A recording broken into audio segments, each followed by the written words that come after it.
is your Wednesday night sports delight. Wait a minute. There you go. The platform sports talk show. I am your boy Smooth. Along with your girl Bunny. When it's about sports You know what? It becomes our business. and business continues to pick up. What's going on with your bunny? Happy hump day. Happy hump day. Hump day. You sound like the hype man for real, for real. Where that camel at? Hump day. Silly. Oh my goodness. Yeah, we hope that you all are having a wonderful Wednesday. The platform sports talk show about to we damn near 4 years doing this show. Once again, consistently, y'all. Consistency is the key, baby. Every freaking Wednesday, we here holding you down on your phones, your tablet, your TV, whatever that you're watching our show on. We here, and we thank each and every one of y'all. Hello, good evening, Miss Williams. She says, "Hey, Fred." She says, "Hi, Fred. Hi, Bunny." Hey, Miss Williams. There we go. Take this time right now, everybody. If you're on Facebook, if you're on Twitter, if you're on YouTube, like, share. Of course, on YouTube, go to the platform Sports Talk Show. Of course, subscribe and click on that. There we go, because anytime we go live, you will be notified. And of course, we got to give a disclaimer or the rules in regards to Facebook. If you are not looking under the platform Sports Talk Show page on Facebook, we cannot, anytime you leave comments, we cannot see it. So make sure that you go on our page on Facebook. Everything's on your screen below. Go to the platform Sports Talk Show. Then leave your comments so we can see all your comments. We can interact with it. We love to interact with each and every one of y'all. It's all about y'all. You know what I'm saying? We want to provide the platform, the opportunity to have y'all voices to be heard, or in this case, we can see it being commented on the screen. And you famous. You know what I'm saying? This show is broadcast around the freaking globe, y'all. You know what I'm saying? So your comment is going to be showing so the world can see. Ain't no telling who's going to be looking in on this show. So go ahead and leave them comments throughout the whole show. Give us your thoughts, sports related. And we got y'all. Is that right, Bunny? You know it. And wait, especially when we have a special guest. And if you know people that know that special guest, then it's like, hey, you need to see this special guest in a different way. So I'm sharing this live stream now because our special guest has people I know. And I'm like, I don't think they know he's on here the show tonight. So let them know. So you know, I know. I like the way you're making these. Oh, my bad. Wrong song. Yeah, so we, once again, as she just said, we have a special guest tonight. It's going to be incredible, especially during this time of March Madness going on. But for those wondering, hey, where's Stan? You know, unfortunately, he is not able to join us tonight due to a death in the family. So if y'all don't mind, if you can just give a prayer emoji or just say some prayers up for him and his family during this time right now. Hopefully he'll be able to come back next week or when he's ready to come back. There's no pressure. We just want to show him love, give him our condolences, and be able to hopefully see him back very soon on your Wednesday night sports delight. So once again, everybody, if you don't mind, just give him a nice little prayer emoji, some hearts, whatever you feel in your hearts to do right now for him, do that if you don't mind. And while we're sticking to a downtime right now, for those, of course, we are St. Louis based. We rep the Lou, and we was hit with a piercing dagger today as St. Louis legend, our own St. Louis Blues Hall of Famer, had his jersey retired. I'm gonna tell you the story later on, but he has jersey retired a few years ago. Bobby Plager passed away today. I think he was about 78 years old, if I'm correct. Died on Highway 40. It was a pretty messed up accident, and just want to go ahead and give our condolences to him.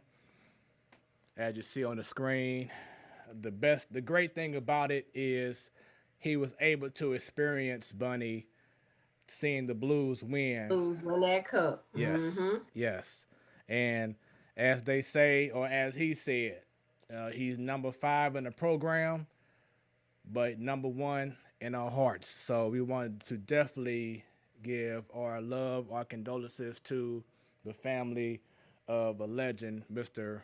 Bobby Plager.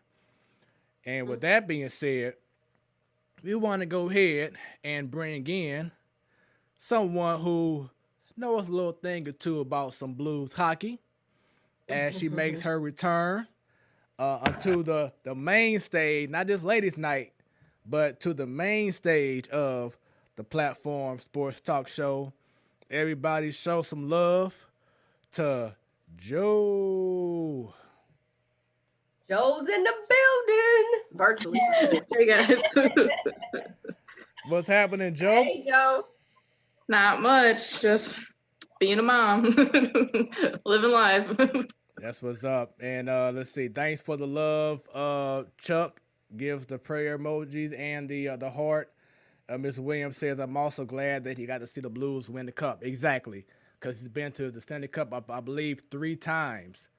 Yeah. And, of course, never won. But got the opportunity to be around. And, Joe, I wanted to bring you on. Thanks for being a part of the show last minute. But I wanted to bring you on because I saw your post on Twitter. And I know some about, well, matter of fact, before I go to that part, I'm going to tell you a little story, Bunny. So a coworker of mine, a former coworker of mine, James, he's a pharmacist at my job. And what he moved on to a different job now.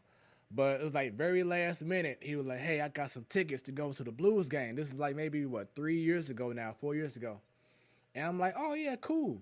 I'm down with it. So I get there.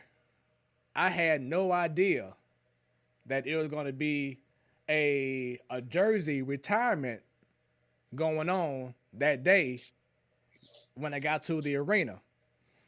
So guess who jersey was getting retired that night? Mr. Plager. Of all people, Bobby Plager. And it was my first time ever seeing a jersey retirement, anything from any sport, whether it's baseball, basketball, football, whatever. It was my first time seeing an actual retirement ceremony. So when I heard, when Joe actually texted me saying, hey, rumors are swirling that he died, I'm like, wow, because it kind of hit a little bit different because I was there when he had his jersey retired. And it was so neat because his older brother, Barkley, in which, like today, the Blues announced that Barkley is officially, like Barkley the dog, is officially like a member of the Blues doing certain things. So it's kind of cute. But he was named after, I believe, Joe, correct me if I'm wrong, he was named after Barkley Plager. Is that correct? Yeah, that's right. So it was pretty cool when, as they were raising up his jersey into the rafters, they stopped the jersey from going up, and then they brought down his brother Barkley's jersey to meet him halfway, kind of like, let me grab your hand and pick you up. And then they both went up together, going to the rafters.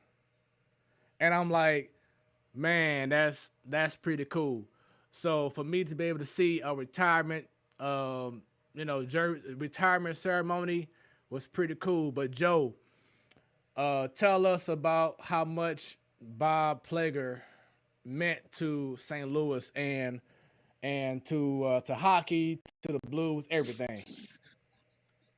Well, listening to that kind of gave me chill bumps, just like Barkley meeting him and they kind of go up together or whatever. But with the Blues, he's pretty much staying usual for the Blues. They call him Mr. Blue, So He was just a big guy for hockey in general.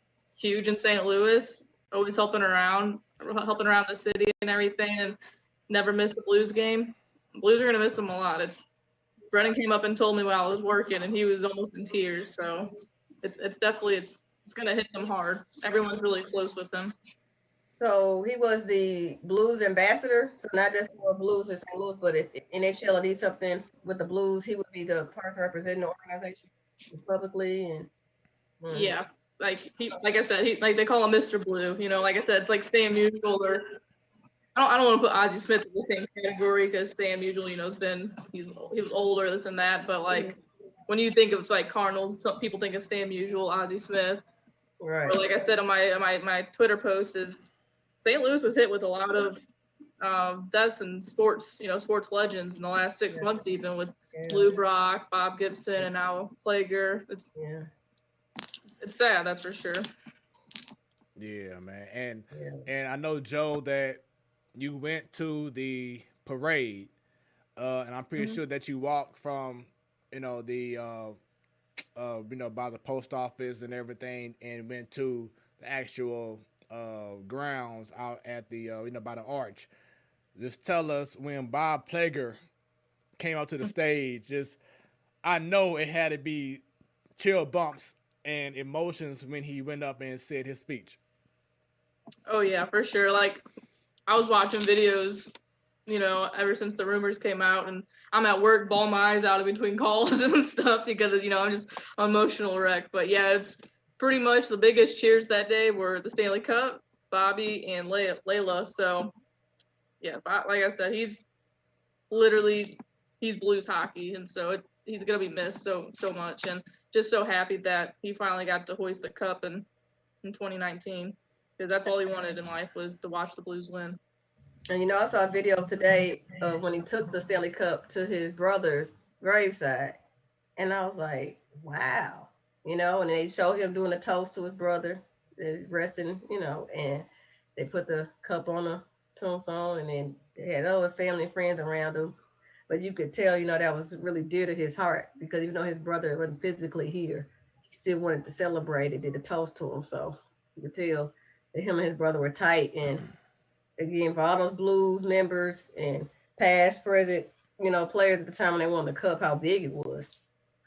And in fact, if he's Mr. Blue, then, you didn't have to be part of the actual team that won the cup to still know that you were still part of the cup, which he was, Brett Hull, it was like, it just meant so much. Now, again, I'm sorry that he had passed away tragically, but he left a legacy. So we know that will carry on. And hopefully the little up-and-coming young hockey players will learn and know about him and what he meant to the Blues organization. Then I would listen to 101 ESPN, and Jamie Rivers was saying that, giving us a few like little jokes that he had, because apparently Bobby Plager was a ladies' man. And one of the jokes that he said was he asked his lady, said, asked her a question, how do you like your eggs? And he was like, do you like them scrambled or fertilized? What? I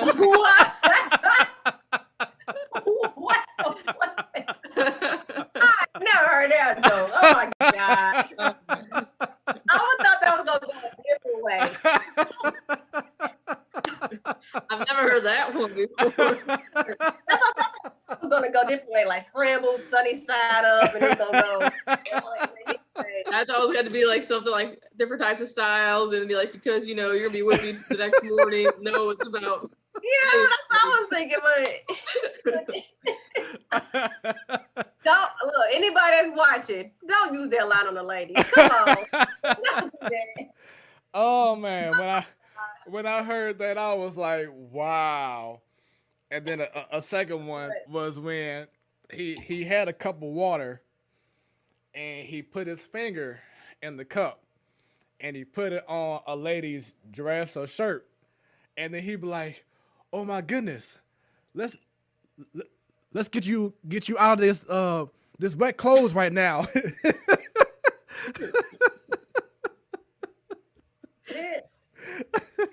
Jeez, oh my God,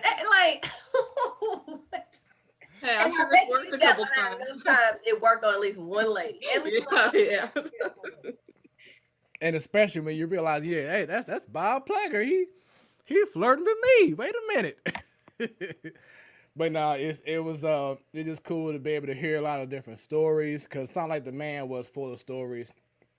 Of course, we didn't see him play, back in the day and everything, but we know that he definitely meant a whole lot. So when you hear "Bleed Blue," as Joe was saying earlier, it's definitely it definitely resonates in regards to him. So tough day for us right now for St. Louis, for the world of hockey, but definitely much love to him and his family. Our condolences to Mr. Bob Plager, and just man, you just never know. You just never know.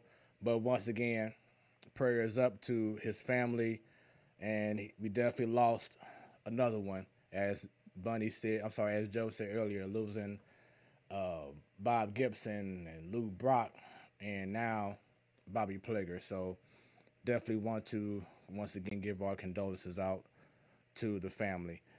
Sticking with the Blues, Joe, we know that the Blues haven't been playing as well right now.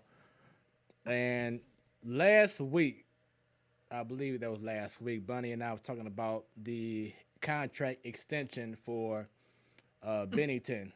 And you really wasn't a fan of that. Please explain to the masses why.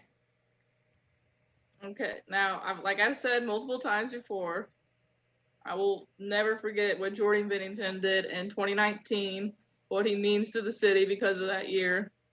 He was amazing. But since then, he's about an average goalie, and I don't think he should have gotten that money and that long of a contract. But we'll see. We'll see what happens. Hey, it's like the same thing with Tyler O'Neill. Tyler O'Neill can prove me wrong if he wants to, but it hasn't happened yet. So Jordan Bennington, I love him. I love his attitude. I love his grit, but I don't think he deserved that contract. Do you feel that he got that Matt Carpenter, Paul DeYoung treatment? Go ahead and sign him, while he's hot or whatever you want to call it. I mean, I guess, but like again, he hasn't really been hot. Like the last game wasn't really on him. It was just terrible all around. But there's been a lot of games like that. But he lets in a lot of soft goals, so to me, he's an average goalie. So. With him being an average goalie, I mean, one, he can put Stanley Cup on his resume. Two, even with the soft goals to get through, yeah, you don't want that. But we know what the Blues have been going through this year. We're not talking about our goalie play is horrible. Like, we could have said that 2 years ago and everybody was like, yeah. But now we're not all just looking at the goalie for the Blues' issues. We know dealing with a whole bunch of injuries. It's like every time you blink, somebody's injured. I mean, literally. Yeah, but I mean, I said that last year too, that Bennington's an average goalie, and everyone, I don't want to say sometimes average is good enough if your supporting cast is good / great, and the healthy Blues is great enough to where he can be good enough and we're successful. Well, no, the soft goals aren't good, but I just don't want to dispute. I don't think Bennington is like what's the trophy you get for being best goalie? Whatever the trophy name is. The Vesna, ain't it? The Vesna trophy. Hockey's got the weirdest. And they got like 10 of them. I can't. They're all fancy looking and stuff. It's crazy. Well, let's just say if he would not be in the top 3, excluding the Stanley Cup run year, he would not be in our top 3 for goalie of the year. But like I said, he's good enough to get the job done because he has a good / great supporting cast. Damn, he can't go off this season. Everybody been injured, but you can say they overpaid him. But look how many other teams wish they had a goalie that was just good enough.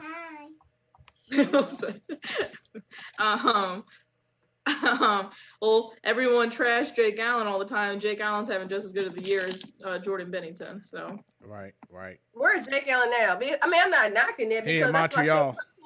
Yeah. Oh, he Montreal. Yeah, they're doing good. The backup to one of the best goalies in hockey. You're gonna have people that's been paid great money only being good enough. But for me, for the years that we had the issue before Jake Allen, the goalie controversy with him, I'm not knocking it. They're taking a gamble. We all know these contracts are gambles.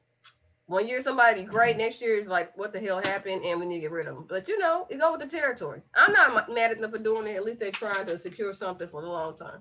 Like I told Fred, Army's bound to make one bad move. I mean, I can't get mad at the guy. He got us Ryan O'Reilly for nothing, so. Yeah, that's true. That's what I said. I mean, it's a gamble. If you say he did a bad gamble, nobody's 100% as far as signing contracts and getting them ROIs on these players. So I would rather him do this. And at least it's like, I think it's almost similar to with Molina. We know Molina doesn't have the heydays anymore of playing every game. He plays hard, but he cannot play every game, but he's still getting a fat contract. It's like, well, you did already do something great for us, so we're going to reward you after the fact. You're not bad, but you're not great, you know? But you already proved that you can win because you got a World Series, they got Stanley Cup, so. I don't think he can compare Bennington and Molina, but. I'm just saying as far as getting paid for doing something after the fact. Not the talent, let's say, but just you get paid. And it's like, well, why would you get it to him? You're not on that level anymore. Yachty's still doing it, okay? Yachty's still doing it. But he's not consistent with the plans. And, you know, he's not.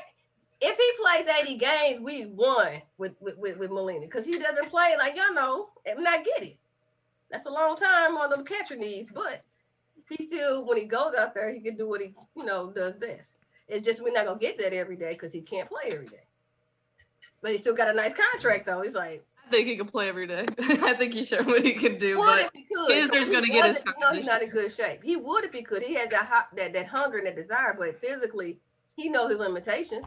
He's not going to be effective if he played every day because if they make the playoffs, he may not even be healthy enough to play for. He'd rather not play certain days, get those breaks. Trust me, his hunger, he wants to play every day. But when he doesn't, he's really hurt.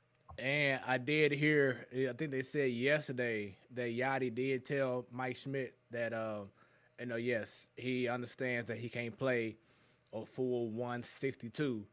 And, he's willing to give time, to allow people like Kisner to get more playing time. So at least he realizes, okay, I know that I can't play a full, like I said, 162. So, and which is going to benefit Kisner and, of course, Yachty, because he'll get some rest. He'll get, because I have a feeling this team is going to be going deep into October. I was about to say that, too, when you're talking about when they need to be ready for playoffs. Yeah. So they're going to be able to go. So, just so you guys know, it's going to be like Yachty 5, Kisner 2, so don't get mad about it. So just saying, that's what's going to happen. Yeah. You can have the Mike Schultz saying that, but Mike Schultz loves Yachty. Everyone loves Yachty, and Yachty's going to play. Well, Yachty loves Yachty, and Yachty's going to play majority of the time, unless he gets hurt, knock on wood, which he's looked pretty dang good this spring, so. Right. Nab people out a second and stuff, so. So, sticking with the Blues real quick, Joe, just from your observation, what are you seeing is going on with the Blues? Is it just because of all the injuries that they have had this season that's holding them back, or is it something else? Because just hearing from 101 ESPN and other things that I'm seeing, it just seems like there's a lack of chemistry and trust. But that's just my observation. What about yours? I think it's a mixture of things. Obviously, the injuries. Like we literally can't catch a break. You lost one of your better players in Sonny. Rob Top just came back. Sanko just came back. You still have Barbie on the IR and Pareko. There's just so many people on the IR, and we haven't had a full team once this year. So I think that's the majority of it. Me and Brennan talked too. I think Chief hasn't been really putting the best lines out there for the team. Like Mike Hoffman shouldn't be on the third line because he's a skill and goal scorer. But so that could be a chemistry thing too, and Pareko is supposed to be one of the top defenders in all of hockey, and he's been hurt, and he didn't really show that he was a top defender, and it was because he was hurt. So I think it's just a mixture of things. I still think we're even hurt. I keep telling him, even hurt, we're a better team than Vegas, I think. We just don't play good against Vegas for some reason.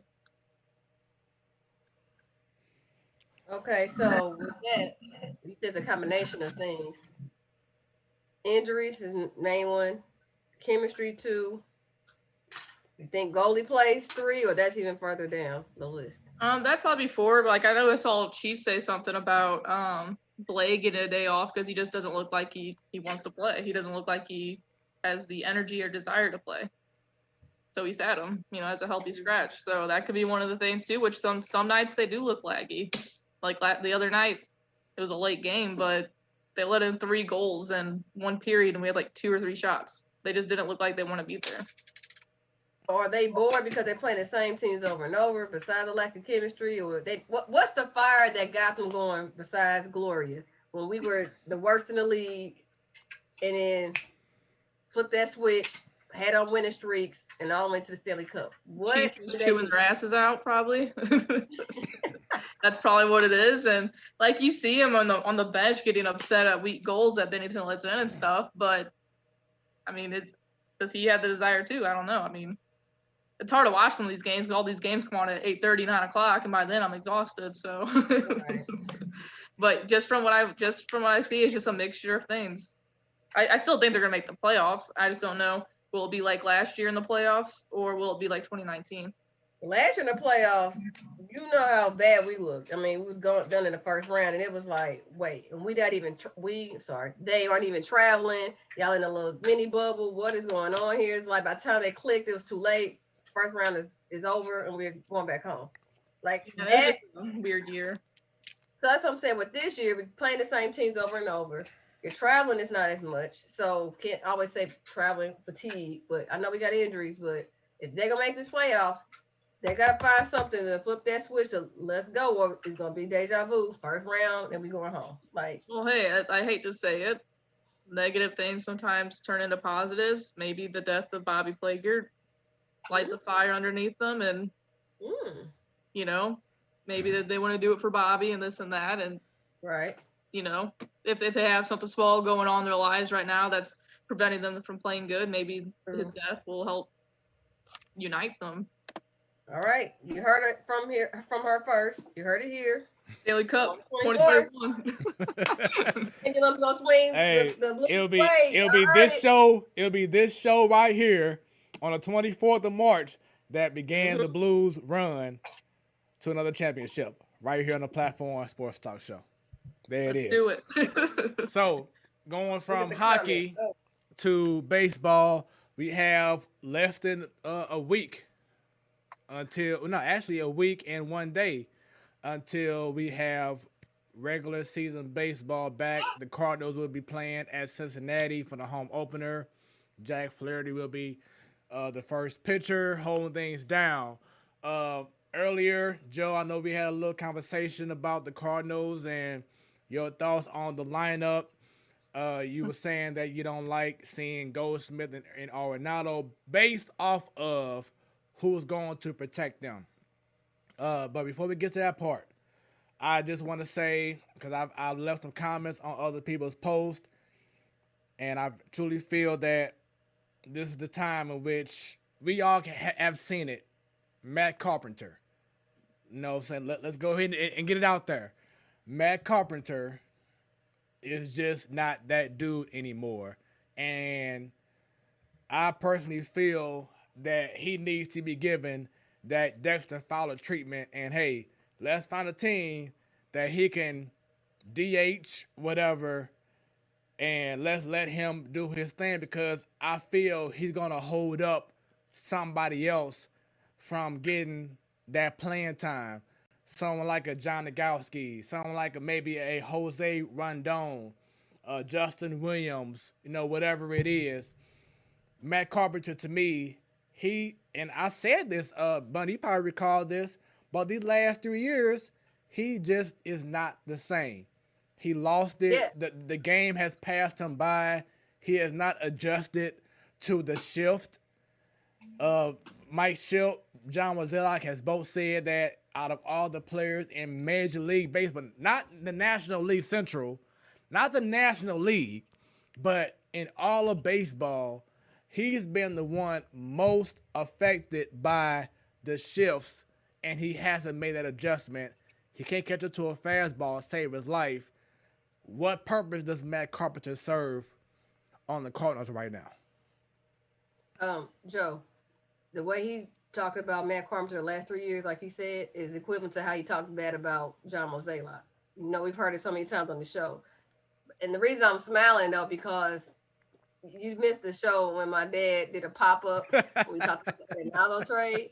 If we can do a clip, oh my gosh, you'd be in stitches. My daddy went off about Matt Carpenter. Sure did. So I want to hear your thoughts on it, but that is still a classic.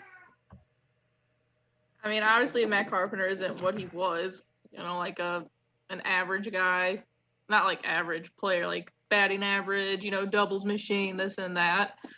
I'm not going to say he's the worst luck in all of baseball, but yeah, maybe the NL or something, because that dude hits piss rods all over the field. It just gets hit right to people. But I mean, if the numbers show, but nothing's going to happen. He's got one more year. And so don't get your hopes up. Don't get your hopes up. 18 mil and everything, so they got to keep him, I guess. But damn. Unless that trade for him, depending how we are getting ready for the playoff run in July, they may put him on the trading block and get a couple of prospects for him.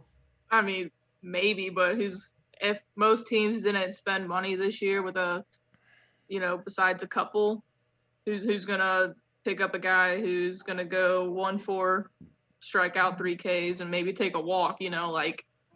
Who's gonna do it? His best bet is to be a bench player. He's going to play second here and there. He'll probably get some starts at third. He's going to just got to get over it, okay? I see the ego been in the way, Joe. I'm sorry. The ego's in the way. Maddie said, I'm not getting benched. Agent, start making offers to people. I'm ready to get traded. Again, you heard it here on the show first, on March 24th. Carpenter will not be a Cardinal by the end of 2021. Matt Carpenter is going to retire with the birds on the bat, bet. So I can see his ego, because he could play a couple years ago when he went in the starting spot in the lineup. He complained and cried. It was all in the media. He didn't complain about it. He was okay with having 11. Right, because he knew his job wasn't on the line. Nobody was telling him to take his spot. Now it's a different story. You got a couple of people ready to take his spot as a starter and be like, Matt Carpenter, what? Who? Sure. That's the thing, though. Going into the season, Matt Carpenter was going to be a bench player anyways, because Tommy Edman was going to play second. So I don't know, what's the difference now that the guy's batting, he's 1 for 38 or whatever in the spring, which I'm sure there's, hey, Chris Davis of the Baltimore Orioles, if my cousin's still watching, because I saw he commented, dude's terrible, and he has a big, big, big contract. If he's not going to get traded, Matt Carpenter's not going to get traded. Well, we didn't think that Arenado would come to the Cardinals, and we stole him. We didn't hardly have to give up anything for that. And we think, what organization would give up all that and have to, pay that player salary, most of it too? And yet it happened for the Cardinals. So anything could happen, y'all. I'm just saying. He's gonna retire with the birds on the bat. You guys just have to get over it. I'm sorry. March 24th show is gonna be interesting. Months from now, we gotta bring this out of archive, Smooth. Okay. Listen, Matt Carpenter is gonna retire with the birds on the bat, and Yadier Molina is gonna play 5 out of 7. I'm sorry. Still out. That's fine. Again, we come back to this months from now, see what happens. We'll see who won.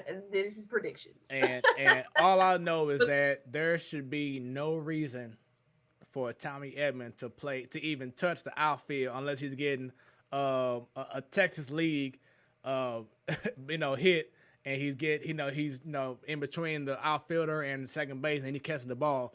He should not be in the outfield playing right field or left field. We have enough guys to hold I'd be okay with them playing in the outfield if we had a doubleheader, which it sounds like they're still going to do that, because he can, if you want his bat in there, in a doubleheader, I could see it happening. That, or if we, going through what the Blues going through right now, injuries. And there's a comment. You'll see Carpenter in there, here and there. You're gonna see Edman in the outfield here and there. I was gonna say, I'm not mad about it. You're gonna have to in 2016 when the Cubs won, Joe Madden was very creative with everyone. Chris Bryant played in the outfield. Ben Zobrist was all over the place. So I mean, you got to be creative to win ball games. And I was going to say, as you said earlier, Joe, you said your cousin, Jay Marty, is that correct? Yes. Yeah, so going back to the Blues, said injuries and chemistry go hand in hand. I think one guy goes down and you try to fill the spot on the line with someone who isn't usually out there, and it disrupts the chemistry that line had. What have been your thoughts in regards to, is his name Dakota Joshua? I like him. He's cool. Okay, cool. It's different. I like him and Walker, the Aussie. I like him. Yeah, but going back to the Cardinals, as I said before, my thing is don't be trying to accommodate. That's been their main problem, is they try to accommodate certain players just to get them on the field still. Play your best guys. Matt Carpenter is not an everyday starter. Bader, we know it was a report today that he's going to be out for at least 4 weeks because of a barking forearm. This opportunity for guys like Carlson to place in the field, maybe Lane Thomas, hoping for Justin Williams. He's been showing throughout spring training that when he connects, his exit velo is crazy. This is the time that, as we are in this process of trying to bring confidence to the Cardinals organization in regards to we want to win now. This is the kind of stuff that needs to happen. Start playing these guys that are younger, that haven't been there before in regards to the previous years, but they bring a new energy. They bring something different, like the John Nagowskis, like the Jose Rondones, I know you play a few games, but Justin Williams. Let those guys shine. If they don't do their part when they get to the big leagues, okay, then we replace them with other guys, whatever. But let's not hold these guys back, because this could be the spark that the Cardinals organization needs to be better. That's my thing. Let's not keep on playing these guys who's not performing because of a contract, which we still don't even know why. We don't know. We know all organizations, not all, enough organizations do that. When they spend too much money and they like, look, it's too costly for the person to sit on the bench, they will sacrifice sometimes the player, the team, and the W's just to get their money's worth. Mm-hmm. It's unfortunate. I mean, it's the way the business is. Everything is just not about winning the games on talent. People like, hey, I spent a lot of money. You got to be out there doing something. I don't care if you're just doing flips around every base, but you can't be sitting on this bench and doing nothing and getting paid. Like, after one player does that, and if it comes to 2 and 3, those organizations, a lot of them not going for that. So I hear what you're saying, because as a fan, we like, no, we want to see winning talent. We want to see people out there doing it. But then the business side of it is like, no, we pay for this. You better go out there and do something. So. But I would love to have Mozeliak on this show. It would be great, because I would just love to ask. Let's go. I would love to ask him what prompted y'all to give Carpenter an extension when he had years remaining from his current deal. Well, like next year he's gonna be free agent. He still had 2-3 years left. What made Carpenter to ask about that? I mean, DeYoung, he didn't hit arbitration or anything yet. Yeah. I think it's definitely privileged information we don't have, which could be they know the scouting reports from 2 years down the road, and they know like the couple of prospects ain't good enough, or they know teams that's already gonna lock them, the Cardinals don't have a chance, and they just keep what they got. We know how tight they could be with their wallets. We've been complaining about that for years. So if they giving people extensions and we think like they just okay, they got access to information we don't have access to for 2 and 3 years down the road. That's the only logical sense, because they don't like wasting money. Y'all know that. And they don't just give away contracts. The Cardinals don't operate like that. Again, that's what we were talking about Wong. When he first had that extension, we was like, everyone hated it. Now you guys all miss him. But he did eventually. Actually, I don't though. I don't miss him. After he got it eventually, right? So it's like, okay, we are seeing our return on our investment. Well, Cardinals are, so they got information we don't have access to. Put it like that. So outside of that, in regards to Carpenter, what are your thoughts in regards to this team from what you have seen so far? I know it's spring training, but what are you seeing so far, Joe, that you're looking forward to for the upcoming season? I'm looking forward to watching Adam Wainwright. The guy looks amazing. He fountain of youth, like they always say on 101. He's looked great. He's definitely been our best pitcher this spring. So I'm excited about that, but I'm very nervous about the rotation. Going into the year, you knew you weren't going to have Dak. Right. You didn't know what you're going to have with Miles coming back from the IR. And then KK's down. Flaherty didn't have a great year last year. Carlos Martinez is – I don't care what he did today. Carlos Martinez. He's Carlos. That's my boy, too. And I'm like, what is going on?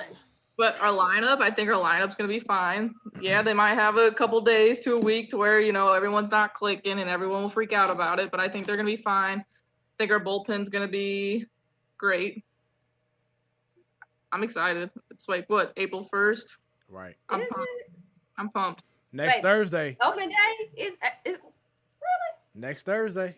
It's and official. then the following Thursday is our home opener. Right. And Adam Wainwright gets the ball that day. He's on the bump, and that's he earned that. Man. Just a couple thousand fans, but it's going to be awesome for him and Waino to be toeing the rubber and, you know, getting behind the plate last time. Waino and Molina. Like, this is they're riding up into the sunset type season. But yeah, who knows what happens? Maybe they both sign another 1-year deal in a year. But it's the same thing I'm about to say. Like, the way they playing, they ain't going to leave until 2025. Shoot. They're trying to be Cal Ripken, huh? They're just going to keep playing today in their late 40s. Yeah, right. But I'm excited. I think we're going to have a good team this year. Like I said, the rotation makes me a little nervous. Hopefully, Mo Zalak does something at the trade deadline, you know, for the rotation. You ain't going to get an ace with Carpenter in the trade bucket. Hey, we got her now, though, for pennies. So I'm not putting anything past it anymore. Right. We could use Austin Gardner right now, just saying. All right. So another topic that I wanted to discuss, and especially with having you on the show with us right now, Joe, is in regards to, and I know, Bunny, you're going to have this topic, definitely have this topic going on when you have ladies' night in 2 weeks. But I wanted to get into the mistreatment of the women in college of basketball. We all know that there was like a big complaint because the men had a huge facility of nothing but every freaking weight that you could think of to work out on, they had. But the ladies had something different. They had something like this. So on the top of your screen, everyone, is the men workout area. So all the games are in Indianapolis for the men, and I believe for all the ladies is in Texas. So the top, San Antonio. Yeah, the top part is the men's workout area. As you see, they got everything they need. Everything they need. But then look at the bottom. The ladies were only given a table and just some weights that you'll see at Express Scripts. There you go. I ain't trying to laugh, you know, but that's yeah, just, you are. It's all good. That's just how bad. And Bunny, what's so crazy is that last week we had the conversation with Art about promoting the game, you know, the WNBA, and how I was saying how college, you know, really be supporting the ladies and da-da-da-da-da. And we know Mark Emmert, he leads everything in regards to anything NCAA. When y'all see that, how does it make y'all feel in regards to the treatment of women in sports, period? I was annoyed by it, for sure. And then I think the girl that posted it, can't remember what team she was with, like Oregon or something. Yeah, she is. She was like saying that they mentioned something about it to the league, I guess, and they said something like, "Oh, you don't have enough space." It was just an entire empty room, like the size of a basketball court. So, I don't know. It annoys me. You know, we thought with that girl playing for Vanderbilt in soccer might change things, but might take a little bit longer. Because I mean, obviously, like dumbbells, you can do other things with, but like basketball, you need your legs and stuff, and those guys had everything. And it was also not just with the weights, with the food. Right. Like, come on now. I could understand if we were talking about everybody getting bologna sandwiches and ramen noodles, but you having people with nice salmon and string beans with good old mashed potato with gravies, and then the ladies are just getting some, I don't know, like canned Chef Boyardee type meals. Like, wait, what the? Long way to go. It's all I know. Long way to go. And again, it's Women's History Month, and this is when people wondering why they had to have a whole month for women. Look at we got to deal with how we get treated. Even with basic stuff of a sport, we can't even get the equal amount of space and equipment. y'all got the money. You're making money off of us, women or men games, and this is what we get for real. It's crazy, and I mean, I can't relate. You know, I can't speak in regards to it, but you know, what's wrong is wrong. You know, there needs to be a serious conversation. Maybe Mark Emmert just needs to go ahead and step down because he doesn't realize the ramifications of being ignorant and not realizing, because there's no way he should be saying, why did this happen? He's the one that should be delegating, hey, the men should have this and the women should have the same exact damn thing. Bottom line, there shouldn't be no why did this not happen. Especially for something as big as March Madness. And how much money they make off of this. Like, and obviously with social media, we always go back to social media at least every time I'm on here, but it's going to be shown. So, like, someone's going to see it and someone's going to post about it. So, I don't know. It's kind of, it's silly to me, that's for sure. And Miss Williams just said, when I saw that story about the difference in the facilities, she thought about last week's show. Exactly. Because we had that conversation about promoting the game for the WNBA and how they do it in college, and then you turn around and boom. Then she said that she looked up the NCAA Board of Governors, and out of 24 members, only 9 are women. That's Williams, that's a lot. Believe it or not. Because when you would take it to a step further, and not NCAA board, but regular board of directors for Fortune 500 companies, you're lucky to see 2 women. And I know, because I am a shareholder in certain companies, so when I have to vote every year, I look to see who are on these boards. So I'm like, wow, this is very common, unfortunately, to have minimum women on these boards. And for the sport, NCAA has a lot of women athletes, a lot of women sports. And when you have the basketball, where we know biggest generator for men and women is March Madness. Come on now. It's not hard, really. You choose, as you said, Smoooth, to be ignorant on this. Maybe it's not the position you need to be. We'll also bring up him again later because of a conversation 3 athletes asked to have with him and the response he gave them. Again, he's not suited to lead anymore. I think this is past, because he doesn't realize how progressive people are, players are, and where your mindset should be, and he's not ready for it. You know, it sound like Matt Carpenter, the game has passed him by as well. So another story that I wanted to bring up, it'll be the last story with you being on the show with us, Joe, is in regards to the alleged stories in regards to one Deshaun Watson. We know that over these past few years, even since the Ray Rice story and before then, there's been so many accusations about NFL players pretty much overstepping their boundaries. Even freaking owners like Robert Kraft going to massage parlors and, you know, doing what he did. I want to play a clip for everyone to hear. This is from First Take. Molly Curran, who is the moderator, she definitely wants to voice her opinion on something. So I want to go ahead and play the clip, and then we'll go ahead and have another discussion before we get to more topics and then bring in our special guest. So I'm going to have this clip is from us again, First Take.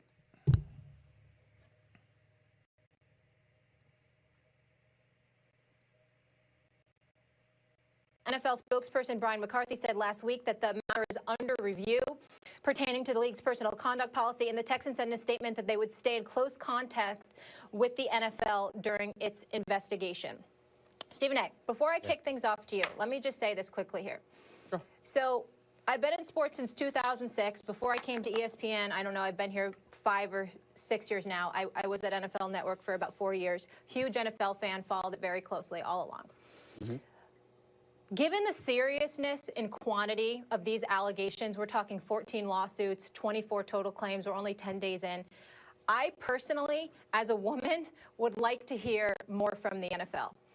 The matter is under review is just simply not enough. I understand it is too early for findings. I understand there's a process, but based on the history, you need to show us that there's a real process taking place, a real investigation, some transparency, that you take these matters seriously. We've discussed this before. 6 years ago, the NFL brought in Lisa Friel and other women and created a committee.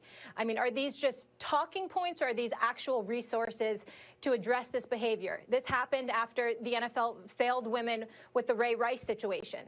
So we have an opportunity here to be proactive rather than reactionary. And that's been the knock against the NFL. You can get in front of it, you can acknowledge it, you can condemn the behavior, and you can address it. And I want to take it one step further, and then obviously want you guys to react and what you think the NFL should do here. If I'm also the NFL, I'm putting Deshaun Watson on the commissioner's exempt list. I look at it this way. He's getting protected, he's getting paid, but he needs to lay low, and they need to deal with this. And when and if his name is cleared, then he can return. But when I'm saying 24 total claims against him, you can't have this man on a football field right now. Max, if this was you or this was you, Stephen A., you wouldn't be on First Take today.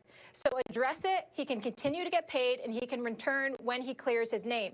Again, an opportunity for the NFL to show that they respect women, they protect women. 47% of the NFL audience, that's nearly half, is women. So we support you, and we need to know that you support us. What are y'all thoughts in regards to what she said? And then just overall, your thoughts in regards to what's going on with Deshaun Watson and these accusations that he allegedly has been. And Bunny, you saw the document that I sent you and Stan a few days ago of how he allegedly was treating ladies and while getting massages. So if y'all don't mind, just give us your thoughts.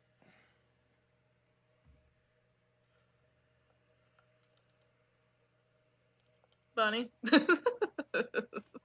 I'll say, I know in an investigation, especially with something this deep, all these allegations, lawyers are involved, NFL's involved supposedly, and I hear what Molly's saying.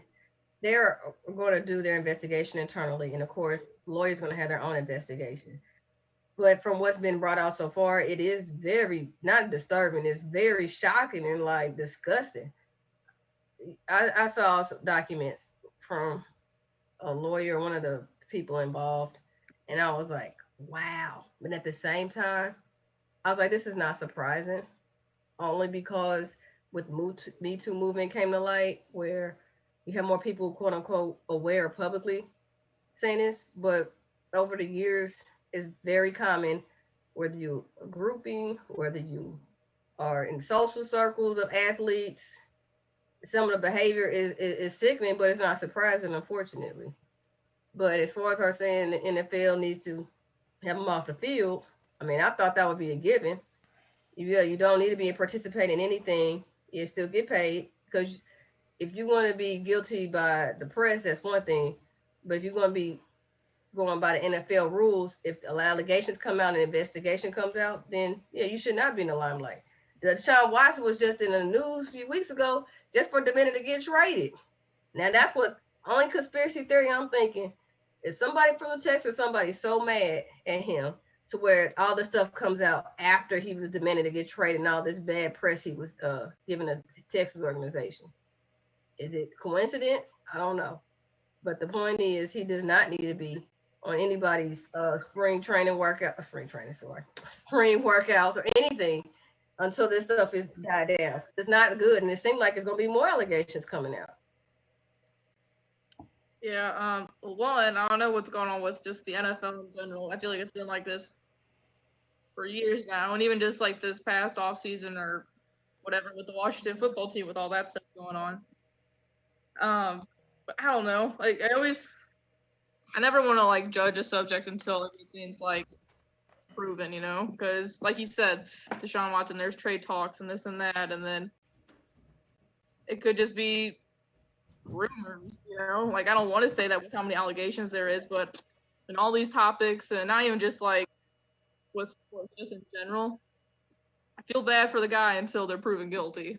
Because it's easy for a bunch of girls to say that to a guy that has a bunch of money and who's rumored all over the place on Twitter to be traded. But I just don't get why NFL players and owners and stuff just can't get it, you know, what they don't understand. They don't want to get it because they don't really have to walk in those shoes. Guaranteed if it was common, even if women were not the high-paid athletes, but if it was quote-unquote common for women to sit there and just act a plum fool, talk, disrespect the woman, sit there and be known to just sleep with them or do something they don't want to do with them. And then all of a sudden, when it comes out about it, it's like the men would be sitting there looking at us like, y'all gonna do something about it? Like, y'all, the shoe has to be on the other foot. But it just kills me when it comes to allegations, whether sexual allegations, rape, domestic violence, domestic, all of that. When the women's the ones coming out about it, it's question marks. Or it's like, well, let's see, because they're after money. But it's like, again, it's what I'm talking about with the whole NCAA and it's not fair treatment of women and the men's teams. It's like, we always going to be doubt guessed. I mean, you get multiple allegations coming out. Okay, maybe truth to it. People still going to question it. Okay. I just only said, is it a coincidence? I'm not saying the stuff didn't happen because I don't know. We'll have to find out when the court procedures happen. But I'm thinking, is this a coincidence or not? That's my only question. Because these are not allegations that just happened last week and 2 weeks ago. This is stuff from 2020, 2019. See? But wait and see. But he does not need to be on the field. He does not need to be in front of a camera speaking unless he's going to talk about the case. And other than that, the NFL, I know, they're hypocritical. They love to be hypocritical. Transparency, I don't know if that could happen because when you're dealing with legal guidelines, that could be a fine line. So you just have to wait and see. Yeah, I just definitely wanted to get y'all viewpoint in regards to what's going on because it seemed like I know that recently over the last 2 years or so now that the NFL hired a woman to be in charge of stuff like this, but you just still hasn't seen it really be put into effect. And it's like, what is it going to take for these issues to stop happening? If that's the case, we can say that about a lot of things. Yeah. What is it going to take? What's in the news in the last couple of days? Mass shooting. What is it going to take to have assault weapons banned? What is it going to take? I think the world will have to end. I mean, seriously. What is it going to take for people to stop being racist against Asians or racist against Black? I mean, we've been talking about this for how many years? If something tragic happens, you think, oh, okay, that knee-jerk reaction. No. Knee-jerk reactions don't work because the stuff is still there. Right. It's sad. People still doing the same. They hire a woman in a role. She still has to report to a man. And that man's going to be like, well, let's just brush this on the side and keep it moving and still put our product on the field to make money. Right. Right. Ms. Williams says that her company just named a woman to the next CEO of her job. So that's what's up. Congratulations. But we just hope that these NFL players or these athletes in general just stop taking advantage of the stage that you have been given. You've worked your butts off since you were little kids to now to get to a bigger spot in life for you to take advantage of that and take advantage of other people. And that's the part that is not cool. It doesn't matter who you are. So we just hope and pray that it gets to a point where things get better and there's more respect for ladies and vice versa. If there's a lady that was, taking advantage of me, there just needs to be a better line of respect from both sides. And we can all just hope and pray that things get better. But with that being said, Joe, thank you for last minute being on our show, and I look forward to seeing you in 2 weeks for Ladies Night. Yep, looking forward to it. Just if he's still watching, my cousin Jay, my family's big Orioles fans. He said shout out to Cal Ripken. But yeah, one thing. Astros locked up Lance McCullers Jr. Let's go. Carlos Correa's next. Let's do this. You know what? Now think about it. How does it feel seeing George Springer with the Blue Jays? We ain't going to see it because he's hurt. But he looks good. He looks good. Oh, wow. He's hurt already? Wow. I think he's something with his hammy, I think. How long he's going to be down? It sounded bad. Blue Jays had like 3 or 4 people just go on the IR. Damn. Like yesterday, I think it was. So I was excited to watch that team play, which they're still going to be exciting to watch. But I was excited to watch George Springer lead off for them because he does look good there. But I miss him. But Oh, You so want to cute. with the name Blue Oh, in there. Not looking good. huh? Blue in it right now. It's not looking good. St. Louis Blues, Toronto Blue Jays, they just injured and injured. Like, and the problem is my favorite color is blue. So that's a whole Oh. problem right now. But yeah, when's opening day? You said the first. Is that on is that next Thursday? Yep, next Thursday. It all begins. Maybe I can hop on next week too and try to do predictions or something. Yes, that's correct. So we will have our predictions for Major League Baseball season. So definitely get prepared, Bunny. Get ready. We'll talk about that later on. But Joe, once again, thanks for being part of the show. Give Baby Bova some love for us and tell B I said what's happening. I will. Have a good night, guys. All good right now. night. All right, the time has come for those watching for the first time. It's the Platform Sports Talk Show. The show goes down every Wednesday, almost 4 years next month. Anniversary is coming up. It's your boy Smoooth along with Bunny. All right, and Stan cannot be here tonight due to a death in the family. So if you don't mind, just showing some love, give us some emojis, prayer emoji, heart emoji, whatever your heart desire. Just show them some love real quick. Let them see him. Let us see them on the comments and show him some love. Up next, it is that time. The man is here. The man right here. This man here was a standout athlete, went to Mizzou. He was at Mizzou during a time where a certain play happened that continues to get played over and over and over and over again. That makes you as a Mizzou fan be like, damn it, why did that have to happen?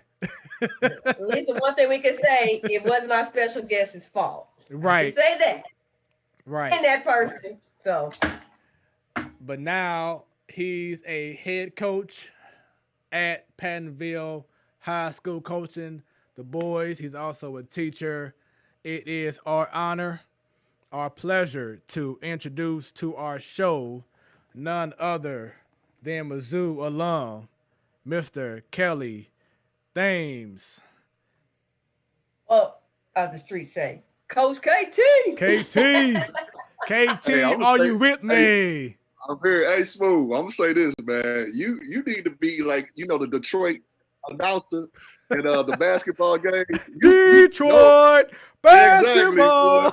Exactly. Hey, your leading is, boy, your announcing, boy, that give me hype. I'm ready to do something.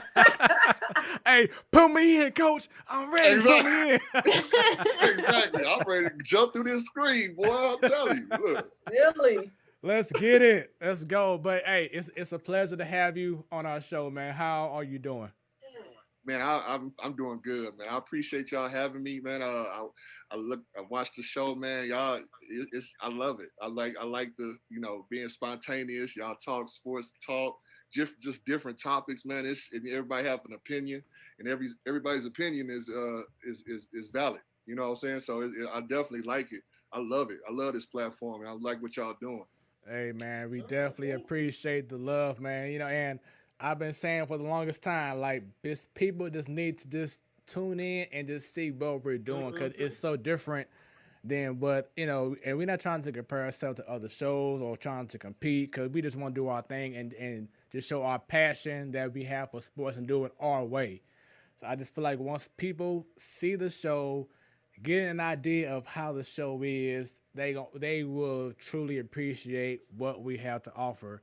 But when I saw that you are a current head coach at Pattonville, I'm like, man, Cody Thames was that dude back in the day. I'm like, I remember him. Yeah. That's why I'm like, oh, it's Mizzou. And you used to make the funniest, or not funny, but your facial expression. You know, the character zoom in on you. Dude, I was like, Hey, like that. I get that a lot, man. I'm telling you. But first off, y'all make me feel like I'm old like a bug when y'all said it back in the day. Back in the day, hey, doing grade school. No, I was playing. I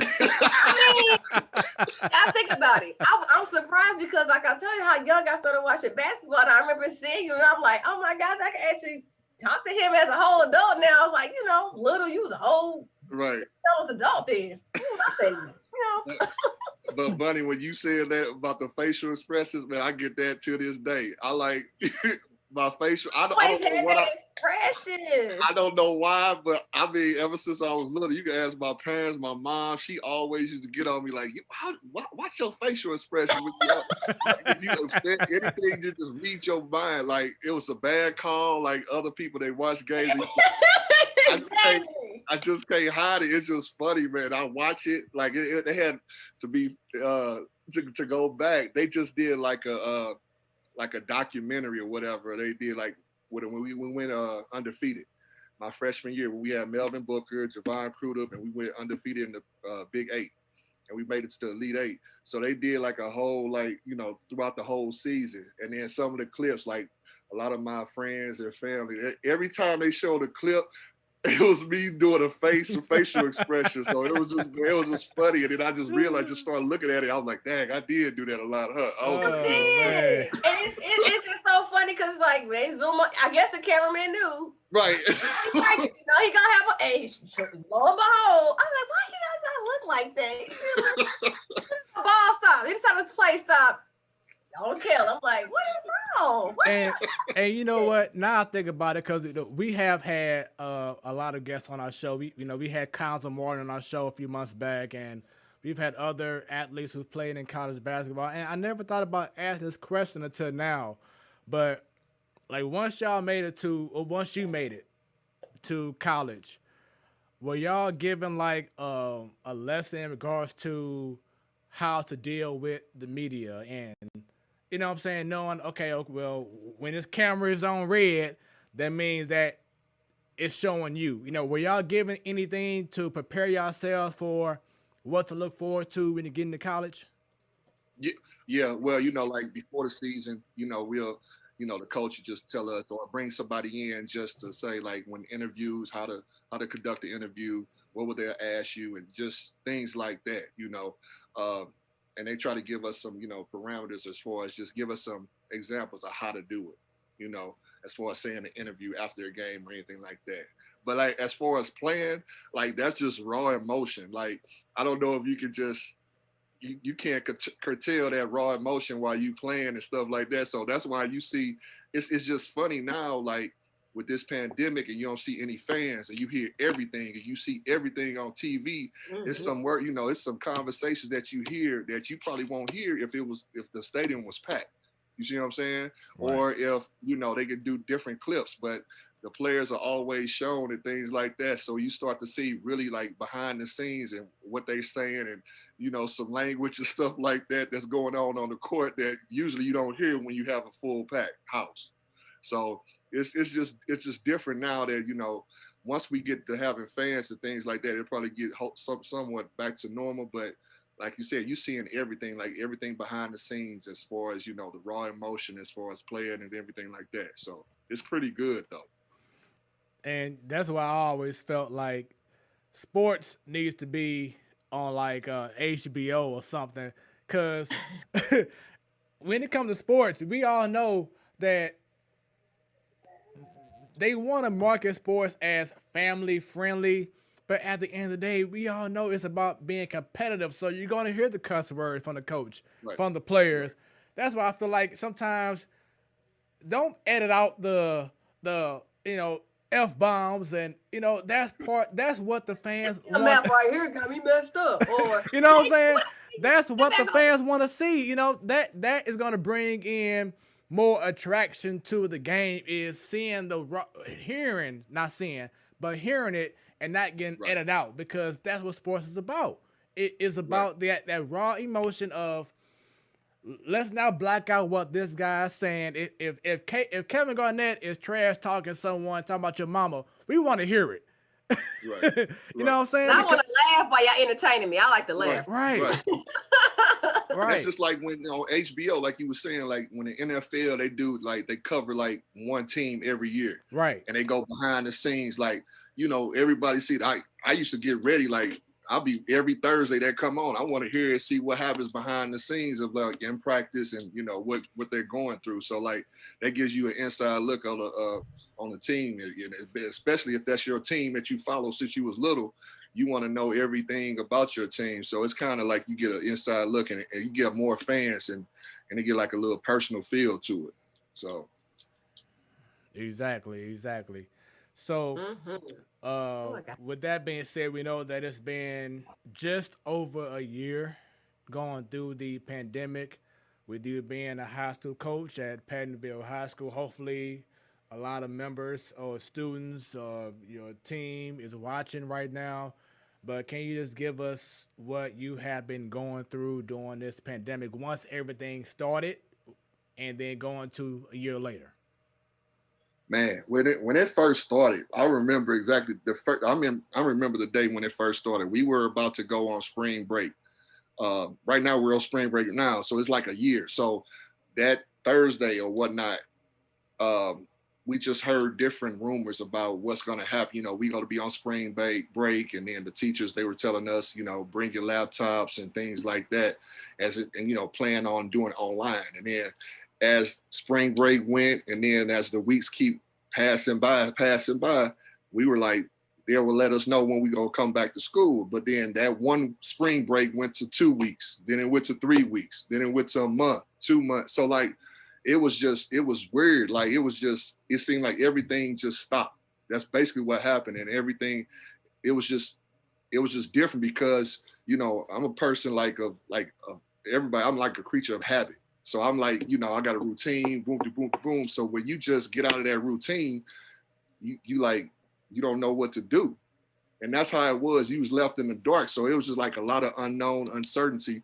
So just going through that, and then all the way up until, coming back to the school and things like that, you hear certain things that we might be coming back, but then it'll be another 2-3 weeks or whatnot. So then fast forward to like the season, I was getting calls throughout the whole summer. Usually I do something with my team or whatever, like camps and things like that. All of that was shut down. And they was just, my seniors, they was just, I had a couple of guys that, has potentially, has some talent to get some scholarships. So they were like, wondering like, are we going to have a season? I was getting that every week. And I didn't know.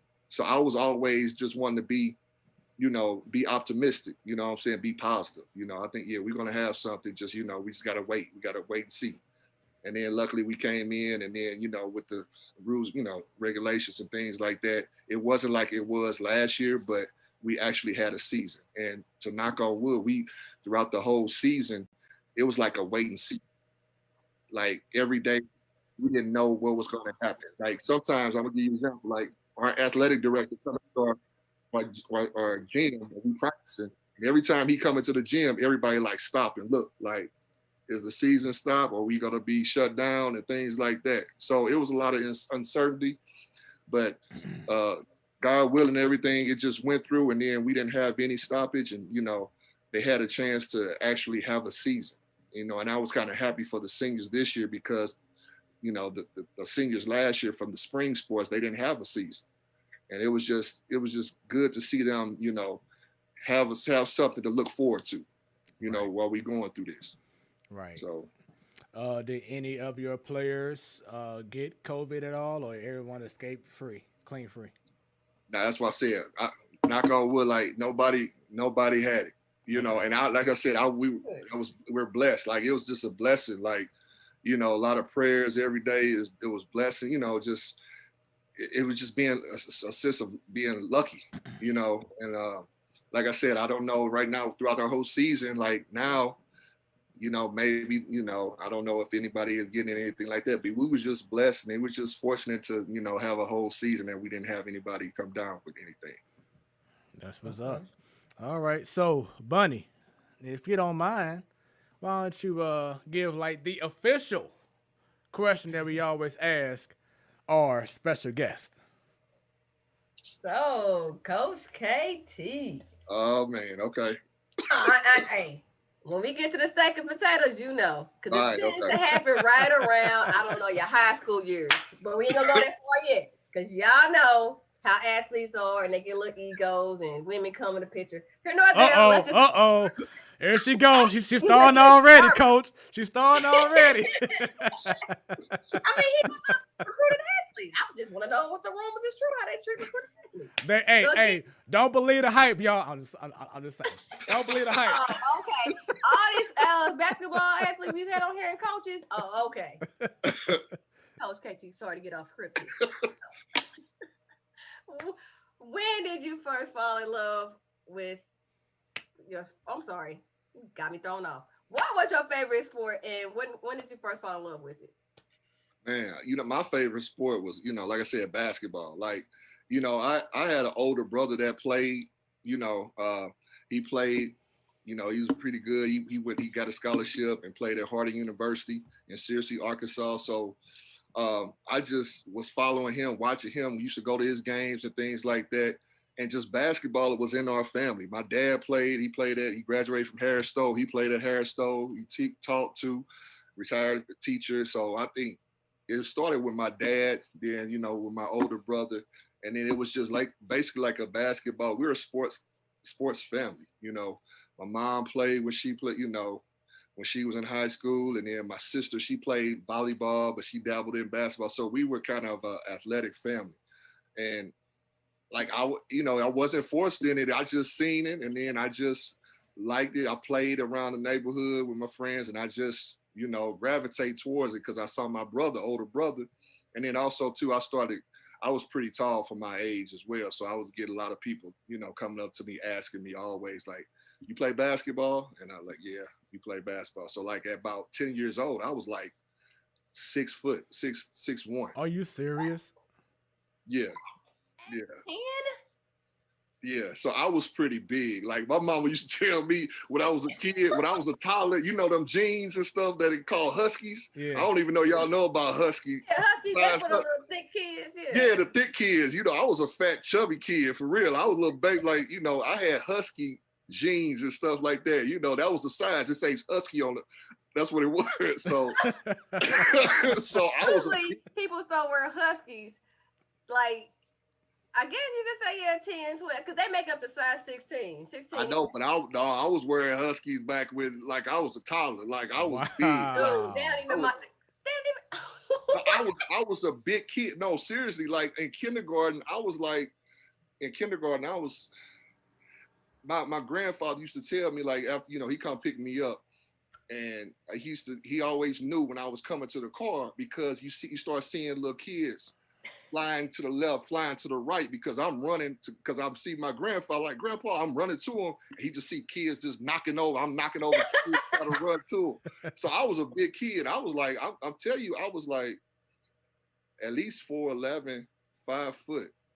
Crazy. Look, shout out to your mama, because you probably was like a lady. She carried you all the way. Yeah, I was a big kid, so I was, and it was just like, that's the major question that was. And then my brother was playing, so that was my brother. I looked up to my brother, so I was playing too. So, but yeah, I was a big kid. I gotta give shout out to your parents actually, because if you was a big kid that young, that food bill was no punk, and you had 2 other siblings. That was Man. Ain't nobody going out to eat. We all gotta keep eating. Who could afford that? Y'all needed a whole farm in y'all backyard. So she used to tell me that, and then they said the story of my grandfather telling me I used to knock down kids while running to the car, because I was like 4'11", 5 foot. So you got to think about all them other kids was like at my waist or shorter. So as soon as you see me, I'm taller than I was taller than my kindergarten teacher. Like that can't be a kid. They probably thought you was somebody's big brother. Yeah. So, I mean, it was just like I said. We're an athletic family, and I just fell in love with the game, and that's all. We had a hoop outside the house, and I used to play. And then my brother, used to show me some stuff. Then I started playing against my brother, and then that was history after that. Okay. So did you play any other sports? If you were so big, sound like you could be a linebacker or lineman. Like You know what? football too? I played baseball. I played kill the man football. Who killed what? You Killer know, man. Smooth know what I'm talking about. Yeah. Kill. Yeah. Yeah. I didn't actually play football, but I used to play like where it says kill the man. You throw the ball in the air. Basically, we play on concrete. We play anywhere, Yeah. and they just tap you. You got to run on the other end. Yep. It was like, see, like I was saying, like these kids now, they don't know about. Sometimes they don't know about kill the man football. I ain't heard No. that. I ain't heard that one. That's Yeah. cool. I mean, like I'm gonna play, but But the only sports, like I said, I played baseball, but then I just basically, I played basketball like 24/7, 365. Nice, okay. nice. So, as a young athlete that was, learning the game, who were some players that you looked up to? Your favorite players, athletes, etc. Man, when I was growing up, obviously, I like Magic Jordan. But my favorite player, like I always wanted to pattern my game after Scottie Pippen. I saw that You know. because I because heard that because one of too your often. your jersey like number. that. Yeah. Scottie Pippen, man. Like I love that. everybody, I like Jordan, but I always like Scottie Pippen, and the reason why I like Scottie Pippen, like a lot of people don't know that Scottie Pippen, he didn't play basketball. He played in high school, but he didn't grow until like when he was in college. Right. And the first time I seen Scottie Pippen, my brother, like I said, my brother played at Harding University in Searcy, Arkansas. Scottie Pippen played in Central Arkansas. Right. All right. And they play in the same conference. And that was the first time I seen Scottie Pippen. He was a senior and my brother's like a junior. He was like 6'8", 6'9" in, and he was doing some stuff. I was like, man, who is this dude? And everybody was like, he's going to the league. He about to get drafted. And that's the first time I seen him. And he was killing. He was cold back then. And then I just followed him after that. And then that was my favorite player when I first saw him in college at Central Arkansas. Scottie Pippen. So that's my favorite players. And I don't hear that often that people say that's who they looked up to as far as trying to emulate their game. So that's yeah. So like I played like, my game, I was like inside and out. So I played, I was about 6'8". I played, the post. And Small, then, but I could small shoot forward threes. for real. Yeah. So I was like, that's what he does. So he did an all around game. So I just like this game. Because after I figured, like, when I started watching Pippen play at the Bulls, I'm like, he brings the ball down. Yeah. He can rebound. He does great defense. He can shoot. It's like he's not a guard. He's not a true center. Right. All that mixing in between. I'm learning the game at this age. I'm seeing the Bulls play, and I'm like, so what do you call that? Now we got to turn. Back then it was because he's definitely a 3/4, kind of like look. He was a LeBron to me before LeBron. Nobody had a turn back then like what. Right. They call it now like a point forward. You know what I'm saying? Right. So like he bring the ball, like, he do all the stuff. He's like a jack of all trades. He can do all of, like you see on the back, Mr. Jack of all trades. There you go. He can do it all, So that's why I liked about his game, because it didn't matter if he wasn't scoring, he still affected the game in some way with his defense, rebounding it up. Yep. And he can guard from 1 through 5. He had that kind of skill set. So I'm sure that you followed, his same pattern. I want to go up. I can guard the point guard to a center and do my thing. So I definitely saw that when I realized, your number back in Mizzou years. I'm like, he had that number for a reason. And it's good for you to, tell us that reason, which is, Scottie Pippen. So shouts out, because I always felt like before I went to high school, I pretty much played like the small forward role. I didn't say I was just a shooter. I always would say, hey, I can take the ball up the court if need be. I can, guard whoever. I can, just be a real all-around guy, being very versatile, Mr. Like you said, jack of all trades. So being versatile pretty much was what you wanted to do. How big was it for you to be in multiple sports at one time? I think it was good because you know what, if like basketball is your main sport and then you like another sport and you're not that good at it, but you work hard, it shows your work ethic and how you want to get better. you know, and then it also, you use a different mentality, you know, maybe you do different, you know, muscle groups that you use, just different things, and just thinking the game differently when you play different sports. So I think that like I tell, like, you know, the students and the athletes at school, I'll be like, look, don't just, you know, I always use the opportunities. You have opportunities, like keep your options open, because, you know, you never know what happens as far as if you get a scholarship in one sport that you know, started, you might get another, you know, offer in another sport that you just, you know, picked up in high school. So, I mean, I think it's good to play different sports, because you look at the game differently. And if you're not the top athlete in that sport, then you can be a good teammate. You know what I'm saying? So, let me ask you this. So, you said you were looking at your brother growing up, and you know he helped, you know, gravitate to you like in basketball. So when did you figure out that you can hold your own, where you saw your game evolving? Like, I know I can be a man on the team. Like, I know I'm that dude. Like, when did you realize that? well, basically, I say, like, I used to go to open gym. I was in like 7th to 8th grade, and I went to Jennings High School. So they used to have like I know some of the people that, you know, probably watched or heard of it in St. Louis. They know Jennings had like an open gym, like in the summers or in the off season. Like everybody from other schools come to the open gym and play. And, you know, high school, you know, and then you got some guys that graduate from, you know, high school, that their first year in college, they come back and play. And I was a 7th grader, 8th grader. I was going to the open gyms at Jennings. And that's where I was going to school at, but I got invited to it. And I was playing with those guys. And that's when I was like, when I playing against older guys, and I felt like I was holding my own, and I wasn't just out there running up and down the court, but I was actually contributing, like, you know, rebounding and scoring against older people, and they being physical. That's when I figured out that, like, yeah, I can hold my own with anybody when you playing against older people. And I think now, like I said, that's some of the kids that we're playing now, sometimes they miss like playing in the playground or playing against older guys. You see what I'm saying? Because then they can understand that, all right, you playing against an older person, you got to be, you know, you got to be tough. And then if you lose, you might not get on the court the rest of the night. Right. So you got to, you know, it's another mentality that you got to think about. And you also, is the physical part. And that's when I knew that when I started playing against older guys at a younger age, and I was doing something, and that's what I figured out. Okay, I'm doing something. Okay. And who would you say during your matriculation of, you know, getting better in basketball that helped you along the way? I know you said your brothers, and I know you said some siblings. Were there any other people that were right there along the way to get you to a point where you were, you know, starting to be known? Well, I was, like I said, like just playing.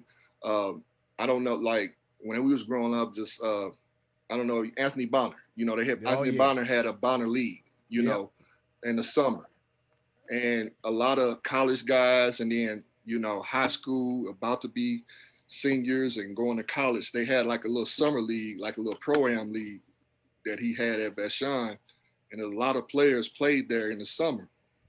College guys, high school guys is going to be seniors. And I think just playing in that atmosphere, like I said, with guys that playing at that high level and just playing against older guys, that helped me as far as, you know, my game going into, you know, high school and then going into college. And then, you know, I'm you know, I think they still have something. I don't know if it's not like the Bonner League, but I think they have something similar to us right now. But I think that's where it helped me to develop and just try to, you know, get ready for college. Okay. And someone that you may know from back in the day as well, John Pullman, played with Cardinal Ritter, played along with Lauren Woods and Jahadi White. Chris Carrawell says Kelly been cold since 7th grade, dominated when we played with the St. Louis Eagles. Yep, St. Louis Eagles. Eagles. Been around that long? I didn't know that. So I'm gonna tell you about St. Louis Eagles. John, we had a team like Mr. Rich Gray. He started the Eagles, and now it's, you know, Bradley Beal, called Bradley Beal Elite. So basically what the St. Louis Eagles back then, when we were on, it take all the top high school kids in the area, and then we played AAU select ball. And then that's where we went to the AAU Nationals, and then you can hopefully get scholarships to play in front of college coaches. All right. And that, I think that right there with Mr. Gray, Mr. Golden, Mr. Pierce, Bill Vollmer, those guys set the blueprint as far as, you know, having this summer ball in St. Louis to where it's now you have multiple teams, and then Brad Beal is taking over too, but you have multiple other outlets that, you know, kids, after they play high school in the season, they can go on these select teams and hopefully play, you know, in front of college coaches and possibly get the eye and possibly, you know, maybe get an offer from a college coach. So that was real. That was the big thing as far as, you know, us, as far as after high school season, getting and try to get on one of those teams so we can get, you know, play in front of college coaches. And John, like I said, John Pullman, like he said, he was on our teams, and we had, you know, it started, the Eagles always had one of the top teams in the area and in the nation. And, you know, it was just fun as far as competing with everybody on that same talent level and playing against other people from across the country. So as you bring it up in regards to playing in front of coaches, trying to impress them, did you have that moment in which, you know, of course you're young, that you were trying to get to a point where you don't let nerves get in the way of production? You know, sometimes you find out, oh, well, this person here and that person there, and then the bright lights come on and you may shy away from the moment.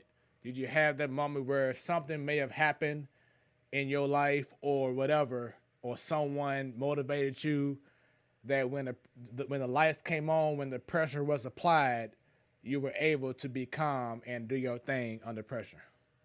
Man, like I said, like I think just playing in that circuit, and then also just playing with other good players, and like I was telling you, just having an older brother. My older brother used to beat me up when I was playing, like, you know what I'm saying, with one-on-one when I was younger, and just having that, you know, he used to beat me every time, and then I got to the point where I finally beat him.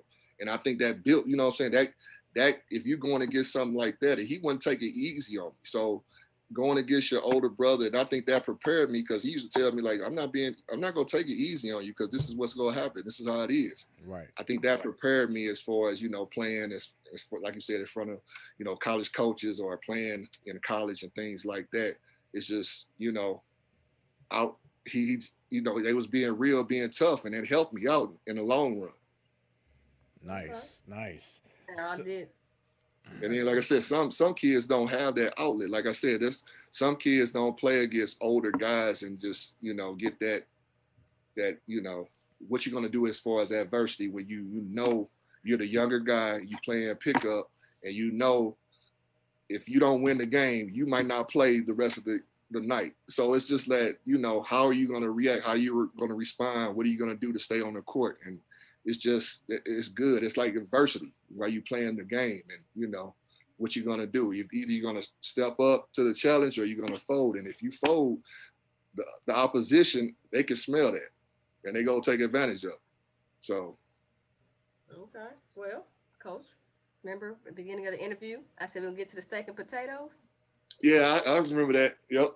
Wait, John talked about you've been coach since 7th grade, but now we going to high school. We at Jennings. Now, 2 questions. First, were you one of the lucky ones as a freshman? Were you able to play JV and varsity, or you had to work your way up? Play JV as a freshman, and sophomore and junior play varsity? Well, I'm gonna tell you this. I was, like I said, I was fortunate that I had a growth spurt going into my freshman year, that I grew like 4 or 5 inches before I came to my freshman year in high school. Man, that's amazing. I'm jealous, man. So I told you I was like 6 foot, 6'1", right. and then that summer, that's before my freshman year, I grew like to 6'5.5". My God. And then I just kept growing, like an inch or 2 or inch and a half, like that. But the person, like my coach his name was Coach Randy Carter. So, you know, this is what happened. We had, after AAU, he received a letter from Baylor University. Like, you know, they used to send letters, you know, in the mail. So he received a letter from Baylor University, and he had the first day of school. So he called me in his office, and he gave me the letter, and I was like, oh, okay. And long story short, he talked to one of the guys that was 2 years older than me. His name is Dominic Varner. He played varsity, whatnot. So we've been playing all throughout the summer in open gym. So I guess he asked Coach asked him, like, what you think of Kelly playing? I'm thinking about playing him on JV. And I guess Dominic was like, nah, he need to be on varsity because we played against him the whole summer and he could handle it. So I credit Dominic Varner to talking to Coach and telling, because Coach asked him what you think, and he was like, nah, he need to be up there with us. And then, because I was going to play JV and possibly varsity, do both, but I simply played varsity. And that was, I played varsity from day one. And that was it. And then the funny thing about it is that first letter I received from Baylor, the coach that sent it, it was assistant coach. His name was Kim Anderson. And Kim Anderson. He's the coach in Mizzou? Yep. In fact, and then 4 years later, I went to Mizzou, and he was still he was the assistant coach at Mizzou. That was my first letter. Wow. So it's like that was crazy, like how it came all in full circle. So that was crazy. What's even crazy though, because you came at this growth spurt as a freshman, so you come as the big man on campus. Some people thinking you was senior, you was only a freshman.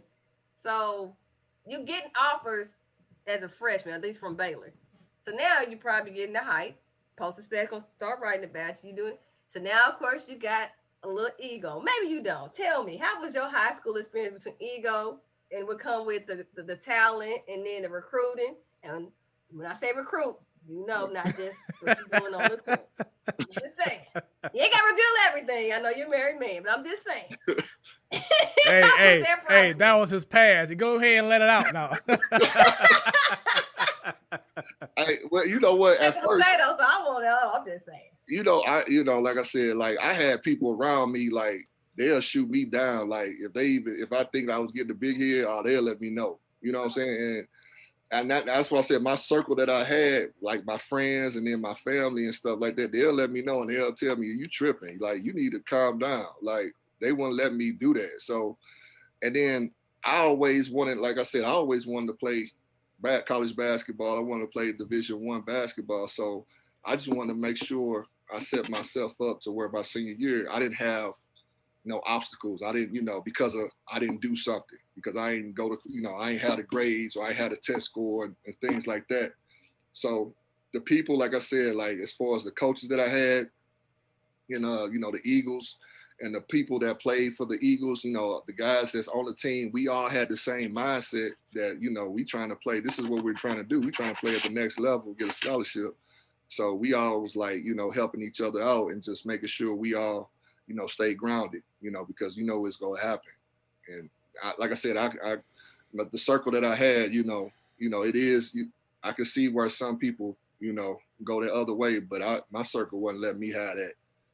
That's what's up. And I wish, these students nowadays had that circle. I feel like the youth now, they don't have that circle in which people are saying no. I feel like they're all saying yes, do whatever. You have this spoiled mentality. Am I wrong? Because you coaching this new generation. Am I wrong with that mindset? Because I feel like, to me, this generation has been so spoiled. They're so used to having so much fame as youngsters that they're not being told no, and then when they told no, they don't know how to handle adversity. Yeah. Am I right with that? Yeah, it like certain situations, like you said, you can say that, but like it depends on the situation. But you know what?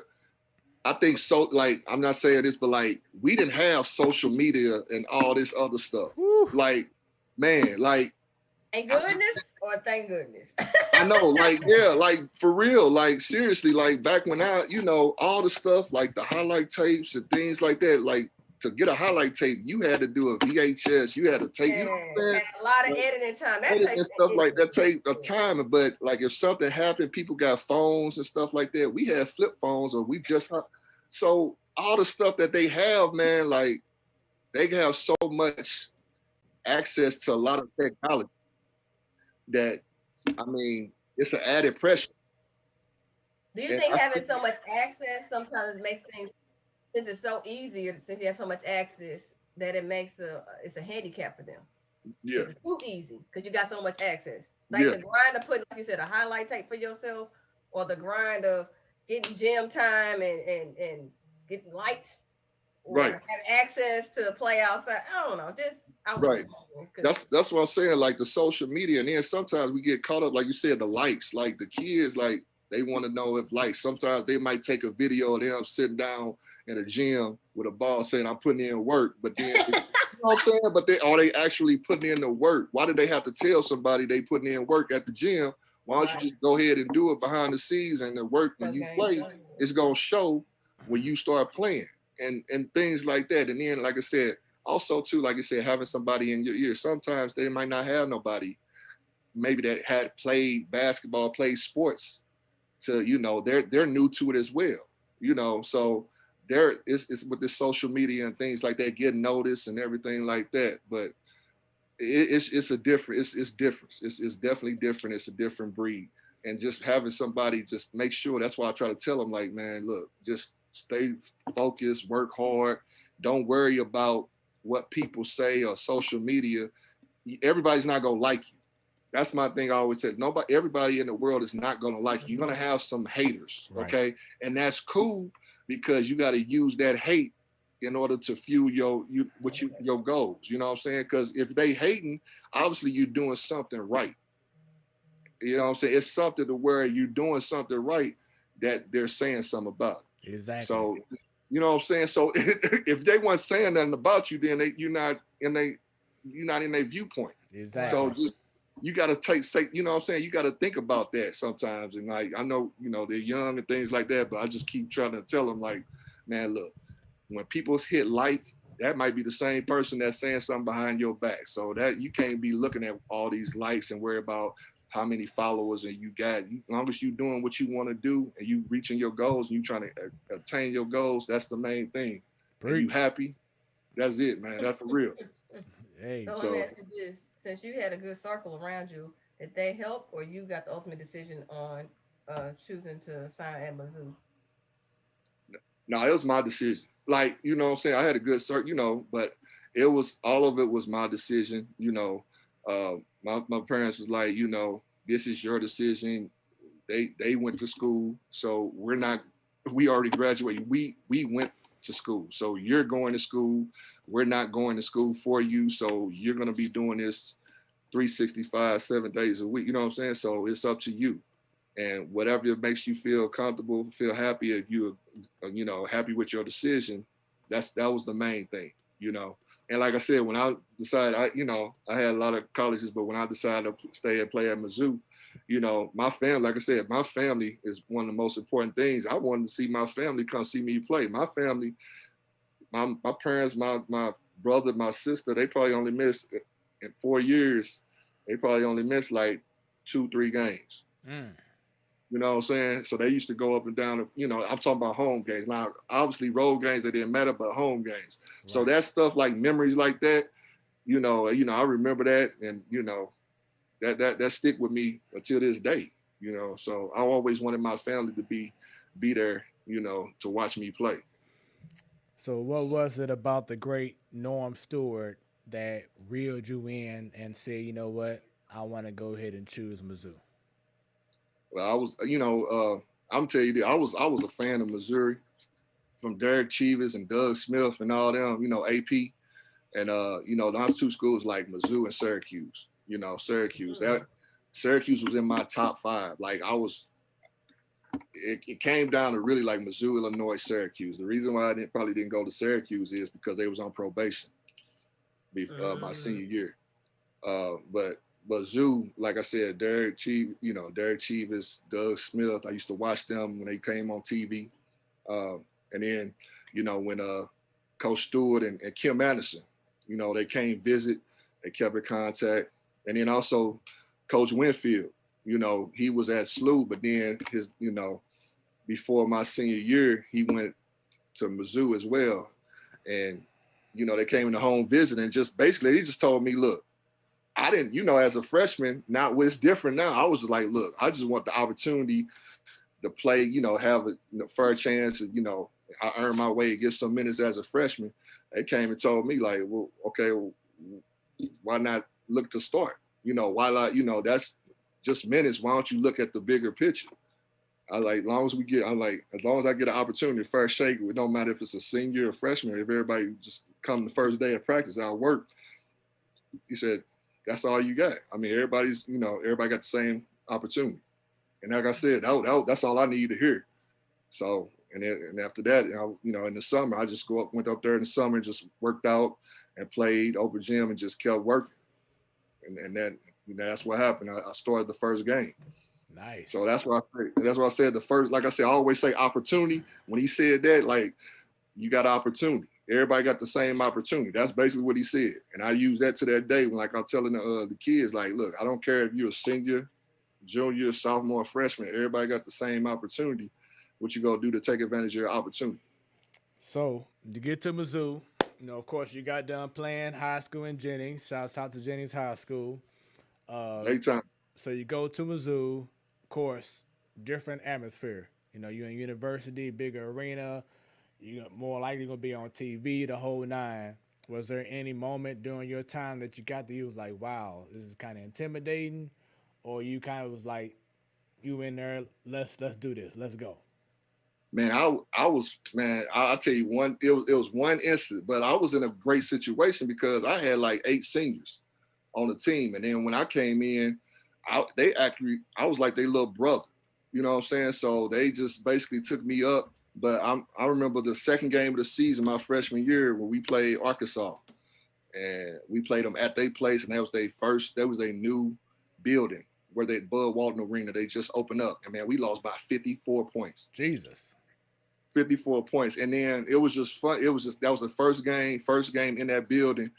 And they was just the fans and stuff like that saying pig suey and just, they was talking about certain one, freshmen and all that. It was just like, wow, you know what I'm saying? I'm like, I see that on TV and just actually playing in it. It was pretty cool. So I was like that. That was when we lost by 54. That was like it was a wake up call. Then that was like, this is real. This is real. 54. Dang. Yeah. Did y'all even get 24? No, man, we lost by 54 points, man. Like, it was bad. It was what, and I was like, wow. And that was like, I never lost. You know what I'm saying? 54 points. I ain't never lost a game by that much. And I was like, man. And I'm a freshman, like, man. And then we was like, man, what this dude gonna do to us tomorrow in practice? Y'all about to get it. So, like, everybody, we was thinking about, like, man, what are we gonna do in practice? Like, so how was the next practice? I'm curious. It wasn't even bad. Like, everybody we was nervous, but it wasn't bad like it was. So I was like, okay, I thought we was gonna run until we couldn't run anymore. But he needs y'all legs and y'all energy to play games. Y'all got a whole season, so right. So it was that was the only thing. That was the one thing that was a wake up call. I was like, man, I'm in this is for real now. For real. What other adjustment did you have to deal with going from the high school to a college game, like traveling or not? Traveling. I say, traveling. Shoot, the classes, the schedule, time management. You know what I'm saying? Like, every day in high school, you go to you go every day, same class every day, every day. 7 hours or whatever. In college, one day you might have 2 classes, another day you might have 1. You might have 4, so it's just like the time management and things like that. And then also after that, then you got study hall, then you got practice, and then you got weights, and that's every day. So, like I said, like, you got to understand, like, this is like a business for real to these coaches, because this is their livelihood. So, they got to make sure we ready to play, and we got to produce, and they got to put a team out there that can produce, or they won't have a job. Mm-hmm. So that's when I started thinking about, like, I'm playing basketball, but also on the other hand, this is a business as well. There's a lot of money going through this too, as far as television deals and things like that. So this big time. So I can't recall who we had on the show, Bunny, but this person told us that the coach was so nice and wholesome when they met the parents and trying to recruit the guy, but then the very first day of practice, the coach was like turned up 100, like went full 100, was totally different. like that I other want to say side. that was Laura Woods. That sound right? Okay, I think okay. So what was his Laura Woods. yeah, I want to say between maybe Jahadi or Lauren Woods, but someone they just said the coach was so wholesome and so nice, and how you doing, Miss So and I want to have your son here, but then first day of practice, it's like damn, Yeah, wait a man, minute. So was that is that how things happened man. with you and Norm Stewart? Oh man, what man? There's so many stories about him, man. He Let's cut go, boy. let's go, No. bring 'em. Steak and Hey, potatoes. man, it's It ain't so off the plate yet. The steak and potatoes are still there. man, like in practice, man, we be running. He just be going off. Like it's just man, some of the stuff I can't even say. I ain't gonna lie. Oh. Man, I ain't Can gonna we lie. wait for the after show? Yeah, I gotta tell you some stuff. It'll be some 4-letter words. This is new stuff that you probably ain't even never heard of. The combinations of cuss words that he probably said something. Man, it was it's rough. Boy, that first day of practice, yeah. You gotta have a thick skin, especially back then as far as when we was playing. It was different. You could tell it was night and day. Like I said, on the court, off the court. What would you say? Cause I know Bunny asked earlier, just in regards to the adjustment you mentioned earlier, being able to balance working out and going to school and traveling, etc. But just in regards to in between the white lines, the game of basketball, for those watching who have aspirations of playing college basketball or who may have this perceived notion about the game, what's the big difference for you from playing in high school and then playing in college, just in regards to the game of basketball itself? Man, college, everybody was the man in a high school. Mm-hmm. So when you step on that college campus, you got to think about when you get into practice, everybody was the main guy on their high school team. Okay. So it didn't matter about rankings or anything like that. Everybody was good. So you got to bring it every day. Like it's no days off. You have to bring it. So it's not like if you feeling, whatever, you don't feel like practicing or whatever, you want to take a day off, you can't, because it's always somebody, waiting to take that next spot. And that was the thing as far as the competition. Like in high school, sometimes, you can, if you're the best player, you can take plays off. In college, you can't do that. In practice, you can't do that. I mean, you got to do it all the time. And then also too, as far as the margin, this is very small margin as far as messing up, as far as not going to weightlifting. All right, if you're missing weightlifting, all right, if you late the class, stuff like that, that's going to affect what you do on the court as well. You know what I'm saying? So like, because everybody's competing for minutes. So that's what I'm saying. You got to make sure you're doing what you're supposed to and staying on top of that, so you can go ahead and still have a chance to earn minutes. And you got to be consistent. If you ain't playing, if you ain't doing what you're supposed to, it's the next man up. And that you got to understand that. So you have to produce, you got to be consistent. You got to also do the stuff off the court so you can maintain what you're doing on the court. So it's like I said, it's a business, man. Once you realize that and understand that the coaches and stuff like that, that's their job, and you got to go ahead and be consistent and you play hard, and if you love the game, then you won't have a problem.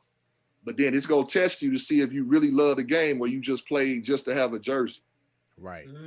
Right. No, like strict, like it's a lot of people, like, when they go to that next level, you like, okay, you like what basketball or what that sport brought you, but once you get in college, it's going to teach you about adversity.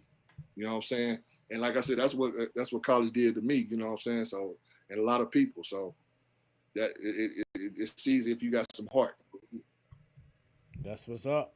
This is the Platform Sports Talk Show, your Wednesday night sports delight. I am your boy Smoooth, along with Bunny.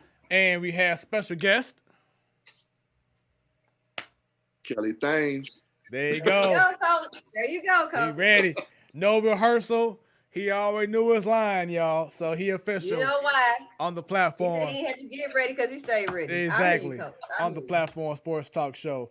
So we don't want to show your age, but what year did you go to Mizzou? 93, and I graduated in 98.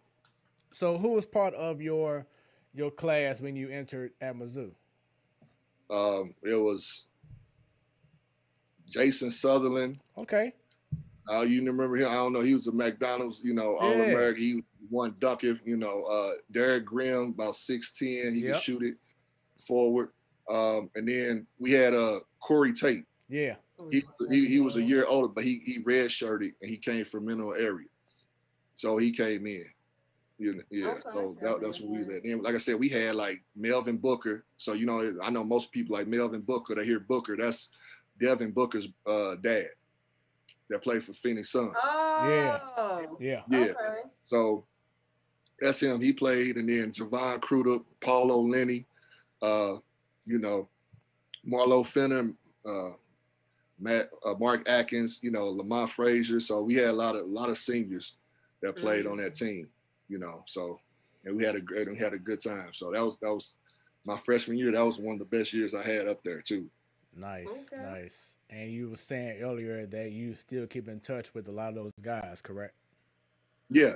Like Javon is in Kansas City. Marlo Fenner. Keep in contact with him.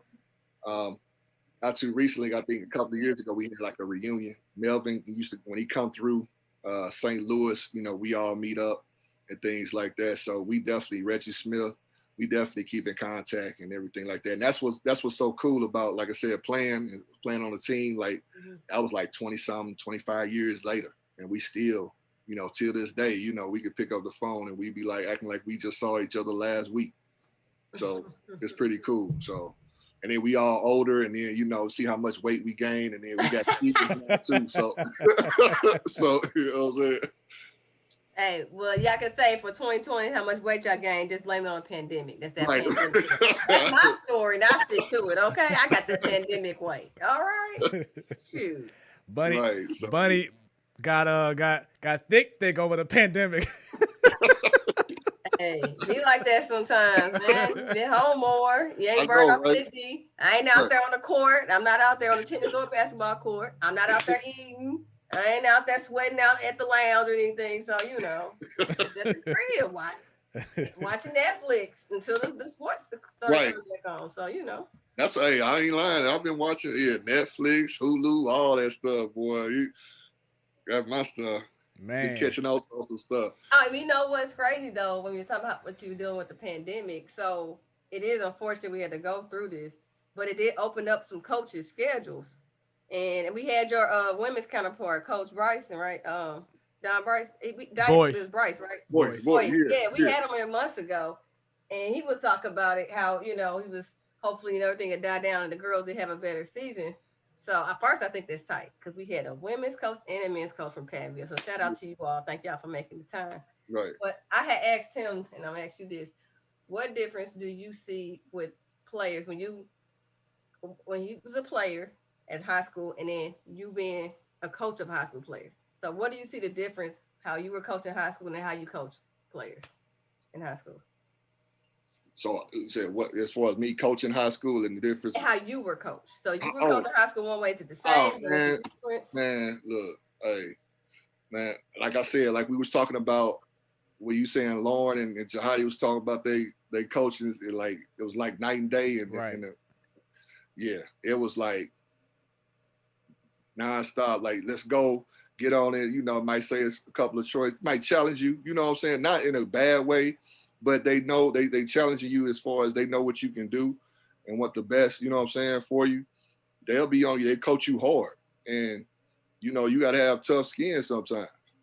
All right. And, sometimes like now, it's a different way. You got to come, connect with some of the kids, maybe you have to do that with some kid, but you can't do the same thing for the same kid.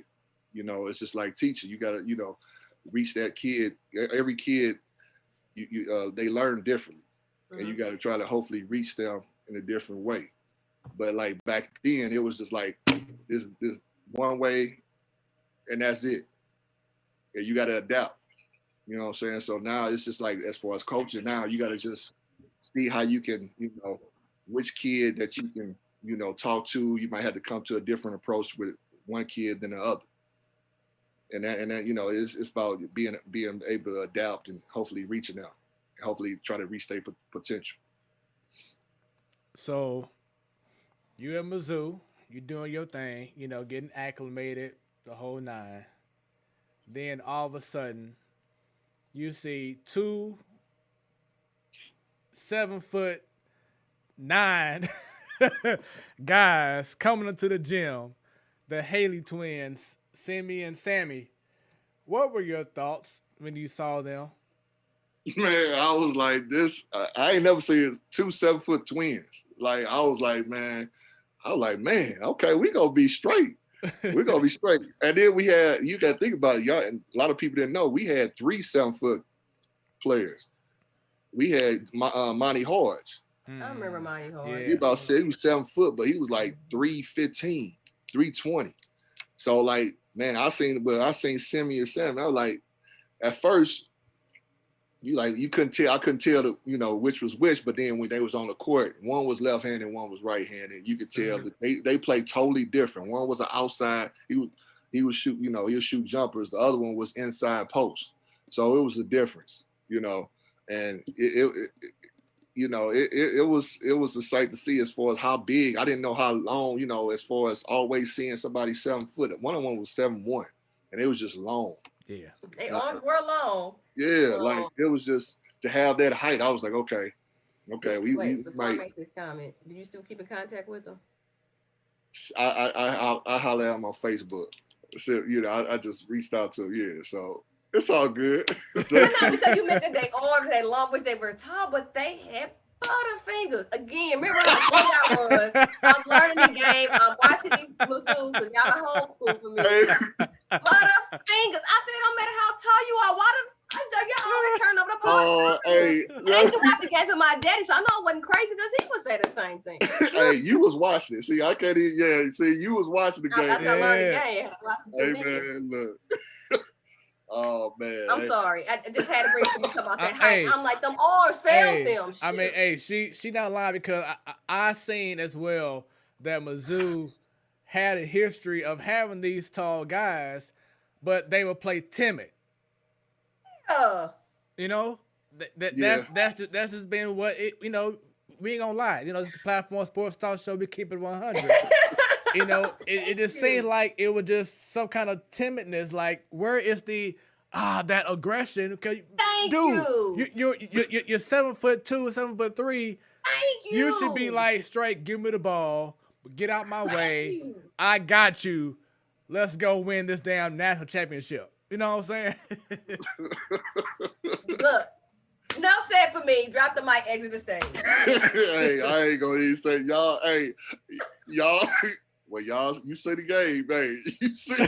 I'm like 12, 13 years old. You got no comment. No comment. You don't have to. That's what I said. I'll speak it. They can come after me. They be like, who is she? Whatever. But I know I was learning the game. I love basketball, my first love. So when I started watching Mizzou, I consider my home school.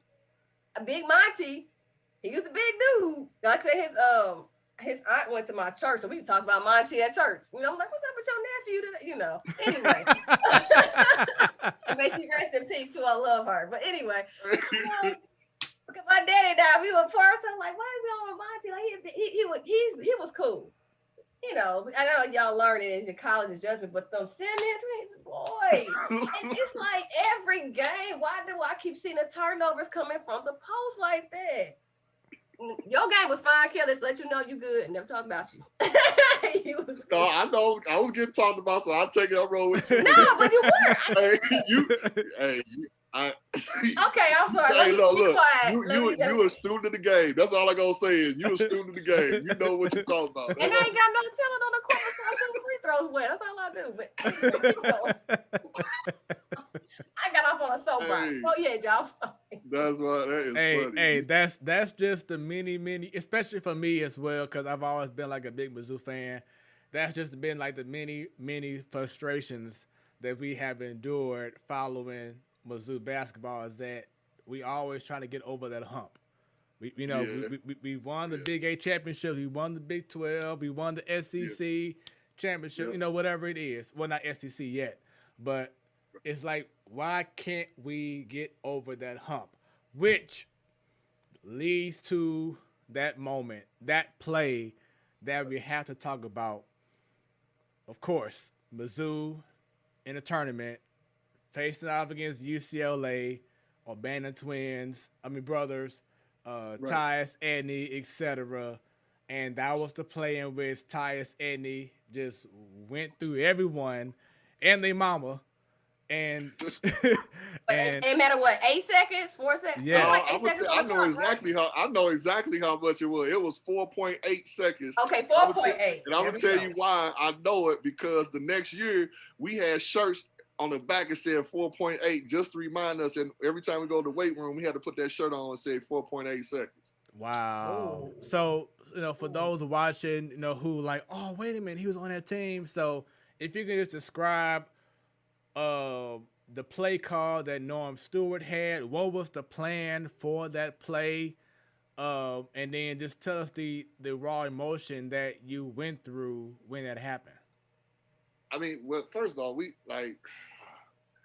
were supposed to be full court, at least try to get the ball out of Tyus' hands, but Tyus got the ball, and Tyus Edney, if everybody know, he played at UCLA, and he went on to play in the NBA. But he's one of the quickest guards at that time in college. So he got the ball, and at a full speed, as full sprint up the court, he was just dribbling. And he was, Jason Sutler was guarding him, but he was going at angles, so he was having Jason backpedal. And he was just pushing the ball up the court, and he got into the lane, and he just did like a little hook shot, and it kind of went in. But we were supposed to deny or make it tough or whatever, but he got loose, and then he just went to full length of the court and just laid the ball up. And him being like 5'7", 5'8", we had like 6'10", 7 foot. Right. So we figured, we had, somebody there. If he had a shot, we would rather have him shoot the ball instead of having some playing off somebody else helping, and he'll kick it out to somebody with an open shot. So we'd rather have him drive and either shoot and make over 6'10", 7 foot that we had in the game. And he got right into the paint, and he just you could see it on the picture, like one of the, what, I don't know whose hand was it, but the ball was like, he had his hands up like we supposed to. He walled up, and the ball was like right at his fingertips. Like it went right over his fingertips. So it wasn't necessarily somebody doing anything wrong. Was it more luck, or was the defensive lapse, or was it luck? Probably a little bit of both, probably. You know what I'm saying? It's just like the ball was right there, so like it was just right at the point that where it went right over the fingertips, and he just went in. So I mean, it was. I mean, you see that, like I said, I told y'all like earlier, like, man, every time the tournament come on, they have the commercial, and that's one of the scenes in the commercial every time. And that's what they talk about, March Madness. So that's what everybody look at as far as that. Like you said, we just had a string of not getting to the, past the Elite Eight. Mm-hmm. And hopefully it'll happen. It'll happen sooner. Hopefully sooner than later. But it's going to happen. Mm-hmm. Hopefully we ain't like. The Blues finally win a Stanley Cup. Yeah. Decades took us to get that. Yeah, they're the Cubs and stuff, Chicago Cubs and stuff like. So we on we on point. I think we on point to get that. Hopefully, you know what I'm saying. So hopefully it happens. Hopefully before I die, you know what I'm saying. Hey, same here for me. Shoot. So if just tell us. Y'all about the little girl. Shoot, right? All of us want to see that. Right. So just tell us, if you don't mind, man, how we know that it was depressing to be on the other end of that Tyus Edney shot. How long would you say for yourself or maybe for your team, not saying y'all got over it, but just to get out of that initial numbness of, wow, that happened to us? Man, when this next season started, because like I told you, we had like shirts just to remind us about 4.8. So we was just like, man, let's hurry up and get the next season started so we won't have to think about this anymore. And we just get played. You know, when you're not playing and everything like that, you start thinking about it and you have idle time. So we just, as soon as we started practices, things like that, it's like we started on the next season. What did Norm Stewart say to y'all when y'all got back to the locker room? 'Cause I know everyone was dejected, probably was tears going crazy. What did he say when y'all went back to the locker room? He really was, you know, he was just, you know, talking about the seniors that was their last game and things like that. He really much didn't say too much about the play. There wasn't any hollering or anything like that. He was just, you know, saying that we had a good season, and you know, he was just thanking the seniors as far as that. So it wasn't anything like, you know, what happened and, you know, what you're supposed to do. So like just reflecting about the season and just, you know, moving on to the next, moving on from it.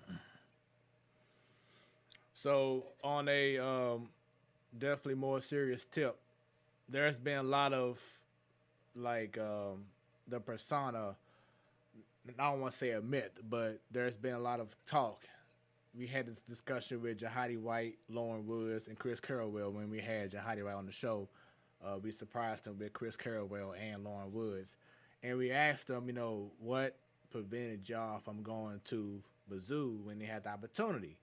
And they were just pretty much saying that just the word was that when it came to black players, it was just something different. Something was off. There wasn't, it just wasn't a good vibe if you went to Mizzou during that time. So when you hear something like that, and knowing that you said before that you followed other guys, you know, the Anthony Peelers and et cetera, what would you say to those people who felt Mizzou may not have been that choice to go to if you were a top black athlete in the early 90s? Hey, I mean, you know, like I understand. Like I said, it wasn't that many. The reason you could probably say that is like it was very few people from St. Louis that was on, you know, going to Mizzou, basketball players. You know what I'm saying? Like back then. So it was basically we were really the ones that were from St. Louis when we went up to Mizzou, like myself, Julian Winfield, Corey Tate, you know what I'm saying? Chip Walter, you know, we were the guys that were from St. Louis that actually went to Mizzou. And Missouri at that time, I don't know, for some reason, sometimes they weren't, you know, recruiting St. Louis. And, you know, while we were going, we was getting a lot of, you know, a lot of people's like, man, why y'all go Mizzou? You know, why y'all going here? You know, we was getting a lot of slack for that. But, you know, like I said, it was our decision, and we just felt like it was the, you know, it was the right choice for us. You know, right? I can speak for myself. It was a good choice for me. But I can see why, you know, other players had some apprehensions about going up to Mizzou because at that time they weren't really recruiting St. Louis. And I mean, that's just facts. Like, I mean, like I said, like we were the ones, it was a handful. Like we were the ones like, okay, we're from St. Louis. And when we had some success, and then we was the ones, we like, okay, we was trying to see if we can, you know, hopefully, you know, break that chain. You know what I'm saying? But obviously, you know, around that time, I don't know why, but it wasn't that many St. Louis players or really recruiting or going up to Missouri. And we, like you said, you got, after me, it was like, so we had Jahadi, we had Lauren Woods, we had Chris Carrawell, you know, those guys went to, you know, Wake Forest, Arizona, Georgetown, Duke. They was from St. Louis. They were in their home state. And I don't know. I mean, you know, like I said, and I can see why, you know, they feel like that. You know what I'm saying? Because there wasn't that, by the time before us, there wasn't that many people from St. Louis going up to Mizzou. You know? But if you also look at with the football program in the 90s, they weren't Right. recruiting a lot as well. Right. So we ain't looking at basketball, look at football. Right. You see now how Coach, I can't pronounce his name, the football coach, Coach Drink, I just call it Coach Drink. Yeah, now he's starting to. He made sure, now, you know, he's an outsider since he's not from the Midwest, and he's like, in this backyard here, why not recruit him? Right. But I got to get St. Louis, Kansas City, and other towns in Missouri. Right. Where was this for the previous coaches? Like, what the hell was the stigma? Right. Well, let's talk about our home city of St. Louis, where they want to get black athletes. Right. And then sometimes, you know, like you said, like he's starting to, you know, recruit. And then, like they said, Conzo Martin, like it just seemed like if you're the state school, that should be one of your first things that you should do. Like, okay, who's the top players in the area or in the state? You know what I'm saying? I ain't just saying St. Louis, but what about the state? I'm just talking about the state because it wasn't that many people from Missouri going to Missouri. You know what I'm saying? Mm-hmm. So I'm just saying in your state, if you lock up your state and then go out, that makes sense. Because I look at it's like you said, it makes sense, but it also you have people who follow those players in the same state. So then it's gonna trickle down to where when they want to see them in college, they have a following. So in high school, you see they was a good high school player. They went to Mizzou, the state school. Okay, so then the fan base can go ahead. They have somebody that they can relate to because they're from Missouri or St. Louis. You see what I'm saying? And they can follow their career also. Mm-hmm. So it just seems like, you know what I'm saying? It just that's what, as far as the recruiting thing, as far as that back then. But hopefully, now they're starting to, do a little bit more as far as recruiting the state and then working inside and going out. You know what I'm saying? But yeah, like I said, Jihadi, I remember when Jihadi, I know Jihadi ever since we was little and long when they, came up to the recruiting visit and things like that. But, when you have Missouri, but you had Georgetown, all three of them were getting recruited by North Carolina, Georgetown. You see what I'm saying? So right. It was, you got to think about that as well too. So who were there, other offers as well, and if you're the state school, you might have to come a little stronger too, as far as saying that you want. So we all know that you were heavily recruited, at Mizzou, but then boom, all of a sudden you had an injury, which pretty much affected your career at Mizzou. Can you further elaborate on that injury that occurred? Yeah. Well, now that, I had what is called like I tore my PCL, posterior cruciate ligament, not the ACL. So a lot of people, when they say knee and they say ACL, it's the anterior. It's like an X. It was the one in the back. Usually that PCL, that's like a football type injury, like linemen and stuff get if they get chop blocked. You know what I'm saying? So back then, like 25 years ago, as far as that, it was so new as far as doing the surgery. As far as that, they didn't know how to. So it was just real new. So I had to go to, when that happened, it happened actually off season and I slipped. And when it happened, I had to actually go to LA to see a specialist who did like different, like, NBA players, different, professional players that have done that surgery before.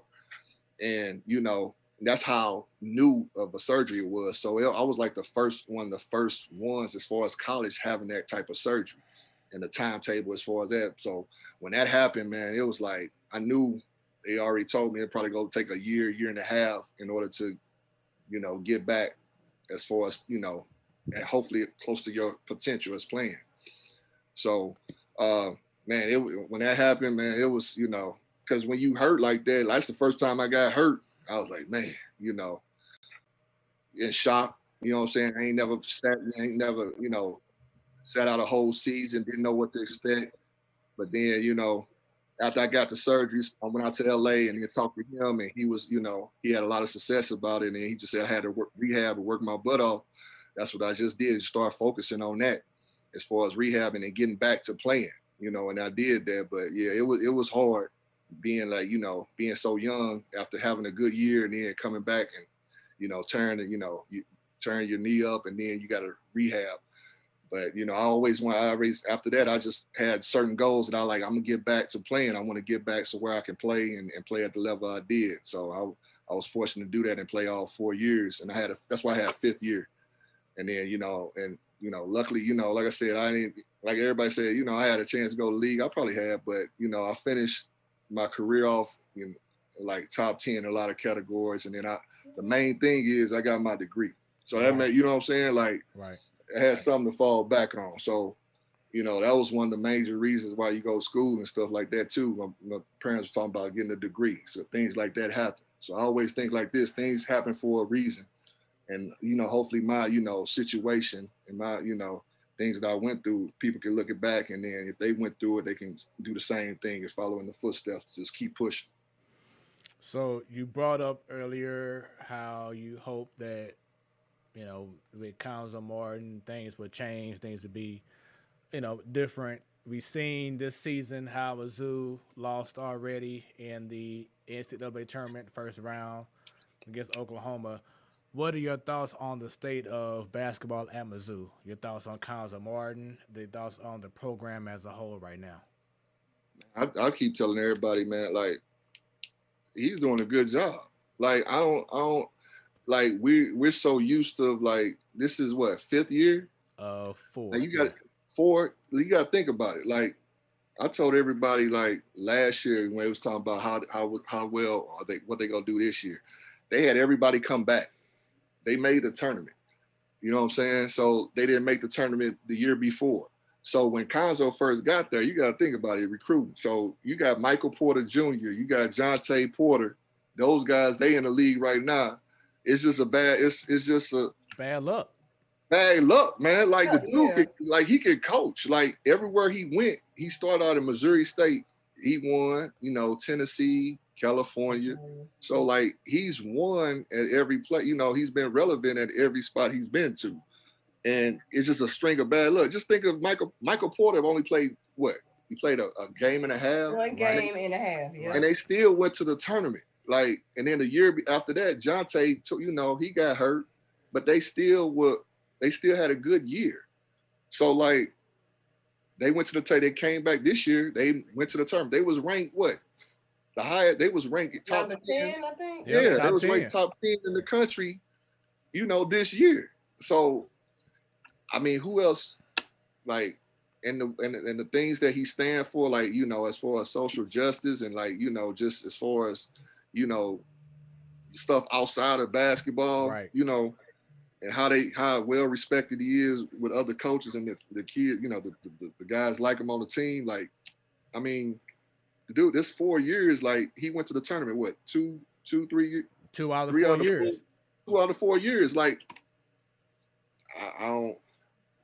Who else is gonna, what I'm saying, right now, who else is, who you trying to get? Right, yeah. And, right. and I totally agree with that because, as I said before, we had Conzo on the show, and shoot, it made me want to lace up my shoes and be like, hey, I'm going to head to Mizzou and play because he brings integrity, accountability, like you said, about social awareness. I mean, the guy just speaks everything that you want your son or daughter to hear if they want to go to a school. It's just been a matter of bad. Well, this year they didn't have no injuries. They had a COVID scare for like a week or two, but the other years, like you said, Michael Porter Jr. hurt, Jonte Porter hurt. Certain guys transfer. Whatever happened, he just never had that. Until this year, he didn't really have that full army of guys that he really wanted. Because I really felt that if the Porters didn't get hurt, there would be a lot more 5-star athletes coming to Mizzou right now. Exactly. If they didn't get hurt, But at the same token, the Porters, Council Martin, they brought more attention to Mizzou now. That's what people are forgetting is that they brought more attention to the program. Now we're not known as no cellar dwellers anymore. They know that when you face a Mizzou team, you're gonna face a hard-nosed team that's coached well, and defensive minded. Exactly. It's not gonna be no pushover. But I will say, on the other end, Conzo needs to get scores. We need to find a way, and like I said, I know we had it. Consistent score. Right. And we had it with the Porters, but they got hurt. But we need to continue to get on that path to get scores. Guys, that's going to be like, you know what? Pass me the ball. Exactly. Pass me the ball. I got you. Get out the way. I'm going to hold this down. Because I feel like a lot of the guys that they have on the team are like system guys. Like, okay, the play has to be ran right for me to make a shot. and not, you know what, I'm gonna do an ISO move on you real quick. I'm gonna just take you, you know what I'm Free flow saying? with it. Exactly. You know, can you imagine if Mizzou had a guy like a Ayo Dosunmu? You know, a Cade Cunningham, just guys who knew how to create on their own. Like, and when I see Kobe Brown, I feel like keep on doing your thing, but feel more free. You know what I'm saying? Don't be just in the system where you got to remain a certain guy, being in the shell. Get out of your shell, and let's start seeing more of that talent. Same thing with Torrance Watson. This man, this kid here, when he was in high school, he averaged 30 points a game. What's the dude? You know what I'm saying? But now he's kind of like a set shot shooter. It's like, what happened? You know, something has to happen in which Council has to get these guys, whether it's recruiting or the guys you have, to just be more aggressive scorers and not system guys. What are your thoughts on that? Yeah. And I think, you know what I'm saying, like I said, with this year having, you know, the whole team basically back, and then going through, like I said, now they had some success. Then I think next year, you know, now they're Torrance and, you know, Pickett and all that. I think they're seniors now. So, you know, now they can go ahead and step up to where you had, you know, both Smiths, and then Pinson, they was taking, you know, they were, you know, having the majority of the offensive load. So now hopefully you can start seeing, you know, them, you know, take the reins now and start doing what they're doing, is, you know, what Smith, all the Smiths did and Pinson did this past year. So I think, you know what I'm saying, they got some players, you know what I'm saying? Like, it's just about, like I said, being patient. Like I said, I know, you know, some of the, you know, the Mizzou fans, they be, you know, talking about all that, man, you got to be patient. You got to understand what was the secrets, like we were saying. Like, a lot of bad luck. People got hurt, injuries, but what happened when he had his actual team? You see they made it to the tournament. So let's see what's going to happen after that. Hopefully we can go ahead and continue this run, and then hopefully we can go further than what we have been. Well, one thing I will say, another positive note. So Jeremiah Tillman, you know, Ponza, that was one of his boys he recruited. Man, he used to, I know his first 2 years, OMG, that foul trouble. Like, we couldn't get an established post game because the dude couldn't be in the post. He's on the bench, always in foul trouble. Yeah. He evolved very well. This is last year. I have seen the growth from his freshman year to now. I must say that he worked on his game. I don't know if it's a little too late as far as him going to the next level. Nah, he's 7 foot. You can't teach 7 foot. Right. You can't. But it's some 7-footers out there now that's like, okay, I can do it. Yeah, but when you got 7 foot, but like I said, like you said, his game evolved though. It's game, but it certain, you know, it depends on the different players, different, you know, they start to peak at certain times. Some come in, you know, freshman year, some, you know, it take a couple of years, and as long as they playing at their top level, you know, that's good. That's like now, like I said, like this is last year, he peaked, you know, this is how he's supposed to. He peaked at the right time, and then now hopefully, you know, go to that next level, and then, you know, make a career, and, you know, and do something like he loves to do. So he definitely has a shot and has some potential as far as playing at the next level. Because like I said, that height and then his footwork, and then, you know, and things like that, his hands, he got some good moves. So he definitely can play at the next level. Yeah.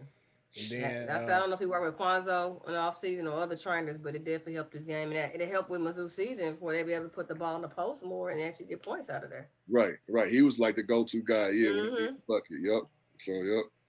And then, so everything ever go up. Then it was announced, today, that Xavier Pinson is entering the transfer portal, which I pretty much saw coming. I was surprised that he actually played this year for Mizzou. It was just something about him that made me think that he was ready to leave and try to do something different, in which now he is. But when you hear about the transfer portal, how do you feel about that? You know, every situation is different. Like, you know what I'm saying? It's a good and a bad thing. Some of the good, like if you were with this COVID, you know what I'm saying, it's different circumstances, but like for grad transfers, I think it's a great thing. You know, if you graduate early, or if you did what you're supposed to, and then you have an extra year, you want to go, and see if you can go to another institution or another school. I think it's a good thing for graduate transfer. But what about the guys that like fresh, depending on, like, say if you're a freshman, sophomore, and you playing a lot, you know what I'm saying? You getting all the shots and stuff like that. And then maybe it's not the season that you wanted to happen. And then you leave. But like, hey, you got all the shots, you started every game. Right. I mean, the season didn't happen. Well, okay, what about next year? All right, you only a freshman or sophomore. You know what I'm saying? You got the minutes. All right, let's see what happened next year. And if you go, get in the gym, let's see what happened. Now I can see if somebody's not playing, or playing time, or maybe coach leave or something, or it's not the right fit. But like, if you got the minutes and you get, you playing, and you doing whatever, the offense running through you, or you one of the top 3 scorers. I mean, what else is it if it's nothing, besides basketball? And it sound like it's a situation that Pinson is going through right now, because as you just said, he had the time, he was starting every game, and Council Martin wasn't a guy that was throwing the ball away. You know what I'm saying? Council Martin wasn't a guy that was fouling guys, and you got 4 fouls, leading into the last 5 minutes of a game, or whatever. To me, it just seems like it was just the easy way out because you wasn't getting your way. And it kind of goes back to the whole spoil mentality, where you used to just getting everything going your way. It's all good. But then once adversity hits, then all of a sudden, I'm a transfer to a different school now. It's like, like you said, if you are a senior that graduated and maybe something that's better for you, it's all good. Coach leaves, whatever. The system just wasn't right. Right. But then other times, maybe it wasn't the coach. It's just you. He's trying to bring out a better you, and you're just not getting it. You're just not putting in the work that's required, and then you want to go ahead and leave.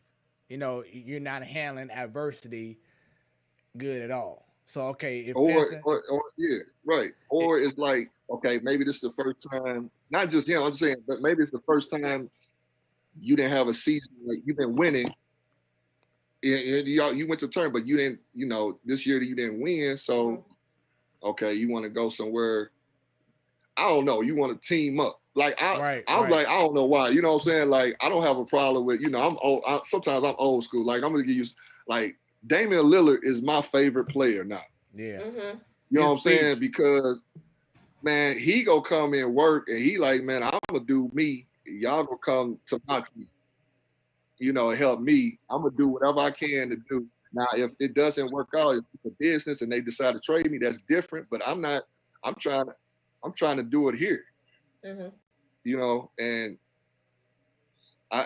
that's how I am sometimes. Like, I mean, like, depending on the situation, everybody's situation is different. But if you getting the minutes, if you one of the top 3 that the office revolves around you, you know what I'm saying? Like, maybe you gotta go in the gym. And speaking of which, I want to go ahead and play this clip so everybody can see real quick about Dame Lillard. None of those things that you just named would be possible without the work. And, I wasn't a highly touted middle school player, high school player, or college player. I had to do my work behind the scenes, like you did. I had to earn my way. And I didn't know that I was going to ever get the credit for it or ever get the results for it. So I know what it's like to be unknown and to, not have the lights on you, and to want to be seen and want a scholarship to a big school and things like that. I was behind the scenes doing the work. So I don't forget those steps that it took for me to get here. So, even though I got a family and I got all these commercials and, these endorsements, I don't forget the thing that makes all of those things possible, which is the work, the discipline, the humility, the compassion, all of those things that I know I bring as a person. I know that's a part of why I've been able to get a lot of the things that I've gotten. So If I get away from doing what got me here, I'm doing my family and everybody else around me a disservice. So I make sure that I stay true to that first. And the more that I do that, things just keep coming. And I've gotten results from that my whole life. So why would I become 30 and see the results that I got and go away from it? So I've gotten stronger in those things. I've gotten more discipline. I work harder. I work smarter. I love on my people harder. I do all those things at a higher level, and it just keeps improving everything else for me. So just hearing that, man, how does it make you feel? Man, that was the realest thing I heard. Like, for real, like that's what it's about. Like, for real. That's not just basketball. That's like life. Right. That's life stuff right there. Like he that's why I like that dude, him, LeBron, you know what I'm saying? Them guys right there, they put the work. Like, no matter, you can translate that stuff off the court. You know what I'm saying? Your work ethic, how you do it. So that's what I'm saying. So how you gonna do, what you gonna do as far as adversity? When stuff ain't going your way, if you get hurt, you know what I'm saying? What you gonna do? You gonna bounce back or you go forward? And that's simple as that. That's like I said, that's why not only that's my favorite team, but that's my favorite player. That's what's up. So just overall, how would you rate or how would you just say your experience at Mizzou was? Oh man, I had a great time. I wouldn't trade it in for nothing. Like, it's one of my best years. Like you said, high school was good, but like, the whole experience at college, just staying on your own. Going. You got to figure out what you're gonna eat the next day. You know what I'm saying? Like, just living, like just just trying to live as an adult, try to learn to be an adult and be responsible. And I think that's, that was the main thing. And also play the game that I love at a high level. So, I mean, I definitely, I enjoyed my college experience and I wouldn't trade it in for anything. Nice. So, what led you to get into coaching? Man, it was a couple of things. After I stopped playing professionally, I just, I think anything that I had, it just, anything positive stuff, it always came back to basketball. And I just wanted, coming from a kid growing up in Jennings, playing, going to getting a scholarship, playing basketball, then playing professionally, overseas, and then, all the stuff, graduating from college and stuff. So it involved in the game of basketball, and basketball opened up a lot of opportunities for me. I didn't know I was going to play overseas. I didn't know I was going to travel the world to play, and that was because of basketball. So I just wanted to let people know. I just wanted to give back for the kids that, had a dream about playing in college and playing basketball, and just showing them, like, as an example, like, this is what happened. You know what I'm saying? I went through it, and just give them, just show them that, this is what you need to do. And it's possible if you love it, and good things can come out of the game of basketball. You learn a lot. So I just like to be around the game and teach them, and hopefully give them opportunities so they can possibly reach their goals. And so you said you played overseas. How long did you play, and where did you play? I played 5 years overseas. So I played in 3 years in Argentina, Buenos Aires. I played a year in Italy, and then I played a year in Beirut, Lebanon. Okay. Yeah, so but then in between seasons, sometimes I'll play like when the season over, we go like for a month or so in the summer. I go to like Venezuela to play in a league, and China and stuff like that. So I was fortunate enough to play, and like I said, travel the world to play basketball. So. Like I said, and if you keep pushing it and you do what you can make some money up playing basketball overseas as well. But it is you gotta work. Okay. It's some things you gotta do. Like, if you play over there, it's certain things like you might have to score 20 a night in order for you to keep a job. Wow. Stuff like that. You know what I'm saying? You know what I'm saying? You gotta, certain stipulations in the contract where, if certain teams, they might, all right, you need to be in the top 5 or top 10 in scoring. If not, they go get somebody else to replace Mm. So, and that's, and then so sometimes they might, some places that where, they be late on payments. So everybody's stuff like that. They don't, you don't understand, people don't understand. It's stuff like that. So it's a grind. Everything is a grind. Wait, you talking about the money? What Right. my boy Big Worm say for Friday? Playing with my money? Right. It's like So playing with my emotions. a lot of people think, there's some situations out there, people, they haven't get paid and stuff like that. So, and they played, and it's a grind. It's like you gotta, and like I said, if you don't produce, they go next. Right. So just like that. Right. So every time I hear about playing overseas, I instantly think about the movie Love and Basketball when she went overseas and had to play and stuff like that. Talk about the culture shock, playing and going from Jennings to Mizzou, and then you playing overseas. Just tell us about that culture shock. First off, man, look, when I first got, all right, so I'm gonna tell you, like, when I went to, like I said, I went to Lebanon, or I went to Israel, or I went to Lebanon, Beirut, okay? When I got off the plane and I came out the airport, and you see a tank right outside the airport, you know what I'm saying, military, that was that's every day, that's normal. Yeah, that was normal. Or you see tanks. Talk about this ain't Master P type tank. This ain't no limit soldiers tank. Huh? Oh, it was soldiers. Like, you see tanks driving down the street and stuff like that. So when I went down to Lebanon, you seen like they have civil wars. So you seen like where bullet, like the machinery and the bullets inside of the buildings where, you see like dits, and, things like that where they had wars and where it was indented on the building and stuff. Like, it was just, the roads where some roads might be like clay. The food, you say McDonald's, but yeah, it's McDonald's, but they don't have some of the same stuff that you used to having a double cheeseburger, but they got something else that's not a cheeseburger, what they have. So it's just like the food, the language, barrier, as far, and then that phone bill, boy. Back then, the long distance calls, international. Yeah. I know all about that because when my mama got the international calls, baby, it stopped. Don't bother her. She got to take, don't say nothing, boy. Right. And the house phone, the long cord too. Oh, shit. And that's what we had.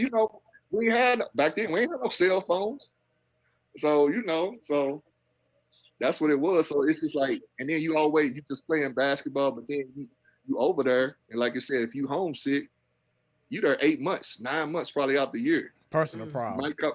You might come home for like a week for Christmas, maybe if it's a break, but then you got to go back. And then you come home for like the summer for like 2 months, 3 months maybe, then you go back.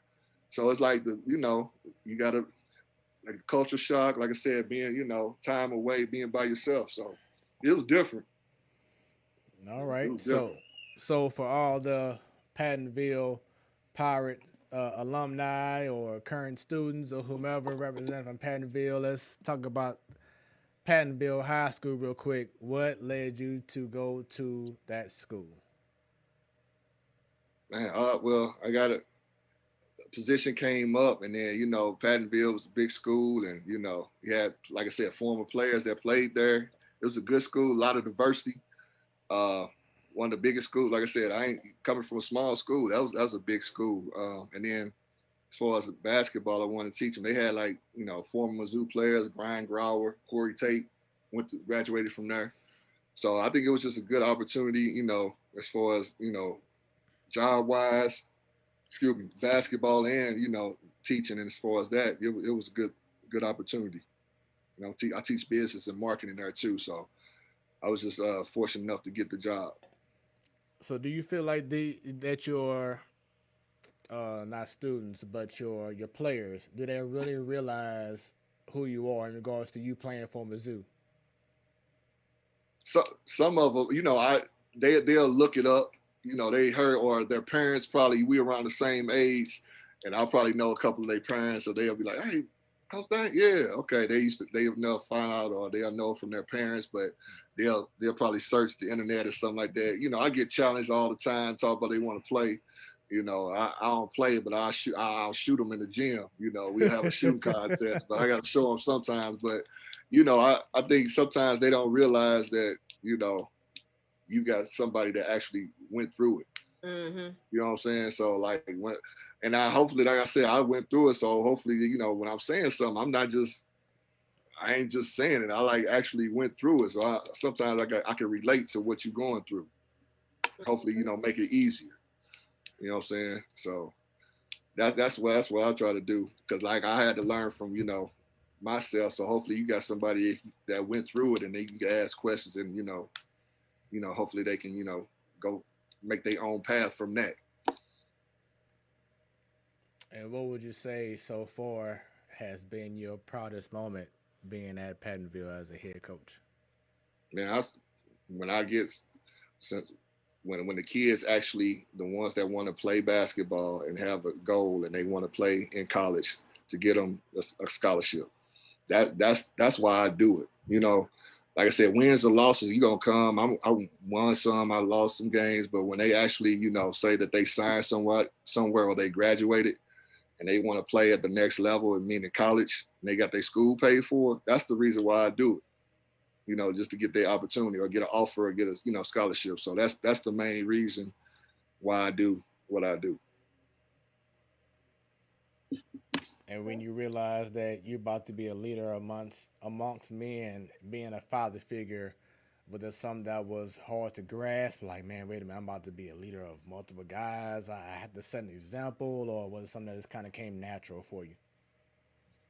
Nah, I mean, I just like I said, like having my dad, you know, just watching him, you know, and my brother having a good circle, and just like I have a kid myself, so when you have a child, you know, you want to make sure you doing, you know, setting an example, being a good role model, because you know they watching your every step. Just kids in general, they might, you know, they might not say nothing, but they watching what you doing and how you gonna react to certain stuff. So, you know, I just try to do the best that I can, you know. So what's left or what's next on Coach KT's to-do list career-wise and life? Man, I just want to just be like, oh, that's a good one. You know what? Just continue, just being a good role model. You know what I'm saying? Just doing the right thing, being a good citizen, and just whatever I can to help. Just you know, just share my experience or whatever to the youth. You know, I'm just here to be a servant to them and just help them. So I mean. So when the team is getting ready to play against Pattonville High School, what should they expect to see when they come to your gym or when you go to their gym?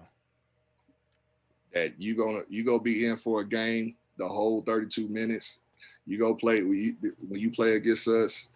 We after the game, you're gonna know that we gave it our all. We're gonna come at you and we gonna play hard, and you know, and we gonna play the right way. And we go, you know, and it's going to be a good game.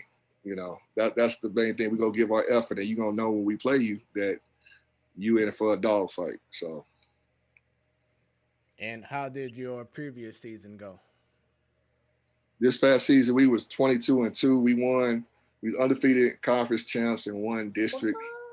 And then we lost to Fort Zumwalt North that went to state. So, I mean, that was the best, you know, season that we had at Pattonville. Nice. Congratulations, Coach. Appreciate it. So like I said, these seniors, they won two. That's 2 districts out of 4 years. So we just continue, you know, we just trying to set a standard and just keep it going.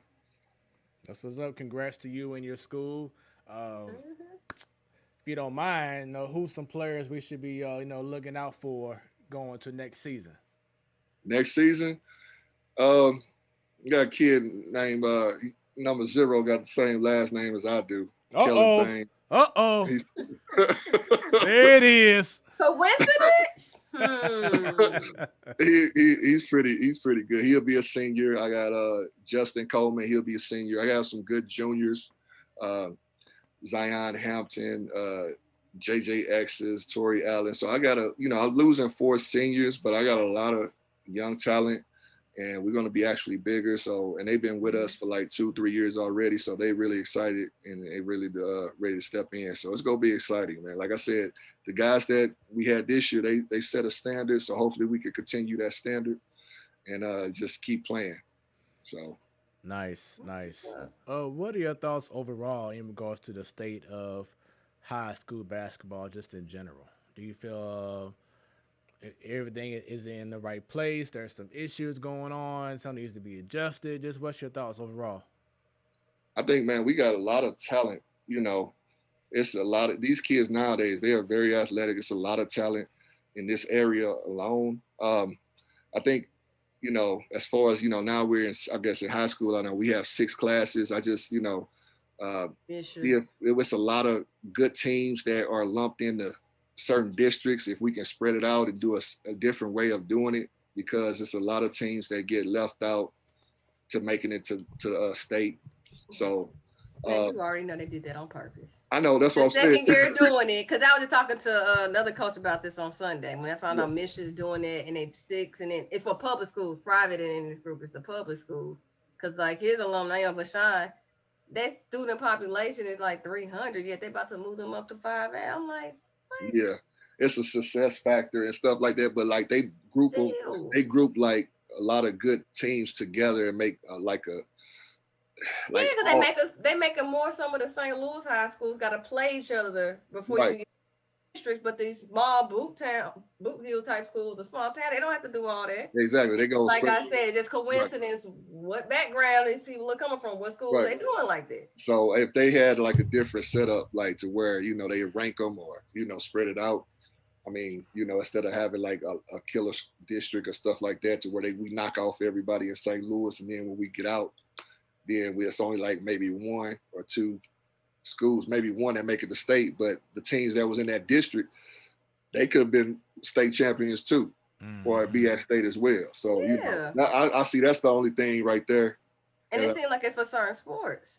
Right, exactly. So that's the only thing I see as far as that, and then as far as the competition factor.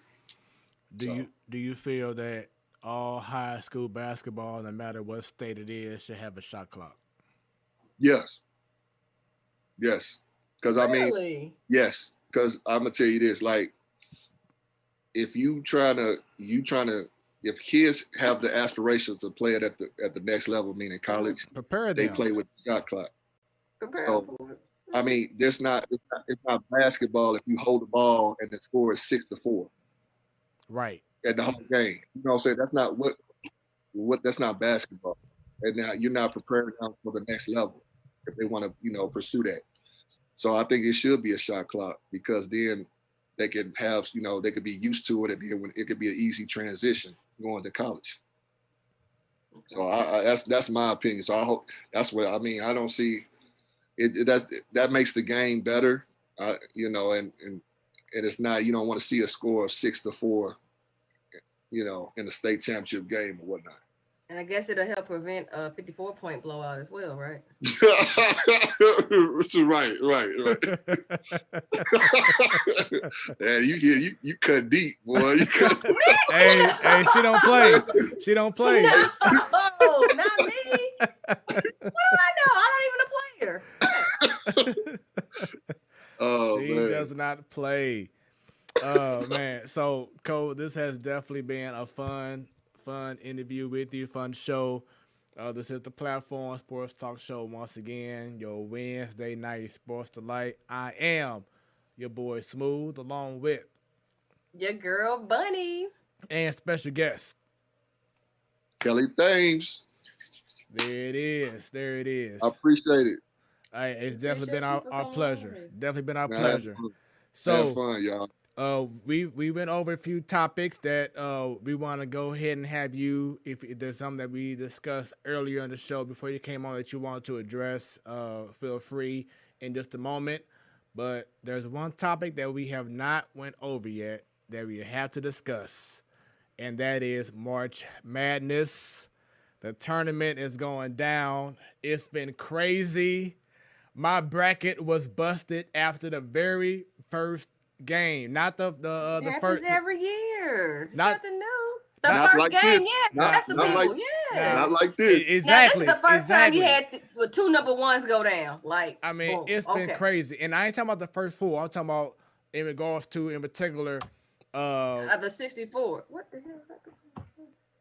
I'm trying to think. What was the first game I had in which I'm like, oh my god, they already lost. I'm like, really? Right. I think this is the best tournament by far. It Like, has to as be. far as the upsets. Like, you know what I'm saying? Like, I had Illinois, Mm-hmm. and they got knocked off. Like the smaller schools, they up there knocking off the big schools. Yeah. Yep. It's just fun. Like, Loyola. man, this Yeah. Or Roberts being Ohio State, and Loyola, shout out to them. yeah, like, yep. it just been crazy. I think. Shout oh, out to the Blue Bloods, Kentucky, and Duke not being there. Right. North Texas knocking off somebody. North Texas knocked off somebody, and you know, Abilene Christian beating Texas. Right. So you know, So it's been the matchups, man, and it has been a crazy 2021 season. And as you said before, a lot of upsets going on. And as everyone sees is watching on the screen right now, we have the Sweet 16 pulled up. We have Gonzaga versus Creighton, and then USC and Oregon in the West. In the East, we have Michigan versus Florida State. Then you have UCLA versus Alabama. In the Midwest, you have Houston versus Syracuse. Then Oregon State versus Loyola. Chicago, they back. A couple years ago, they went to the Final Four. This past weekend. Y'all gonna stop sleeping on them. They said they the real team from Illinois, not U of I, but Loyola said we represent the state. Man, I mean, they came in like, don't forget about us, yo. Right. And they made their impression. Yeah. Yeah. Then in the South, you have Arkansas versus Oral Roberts, and then Villanova versus Baylor. So it's a lot of good storylines in regards to the Sweet 16.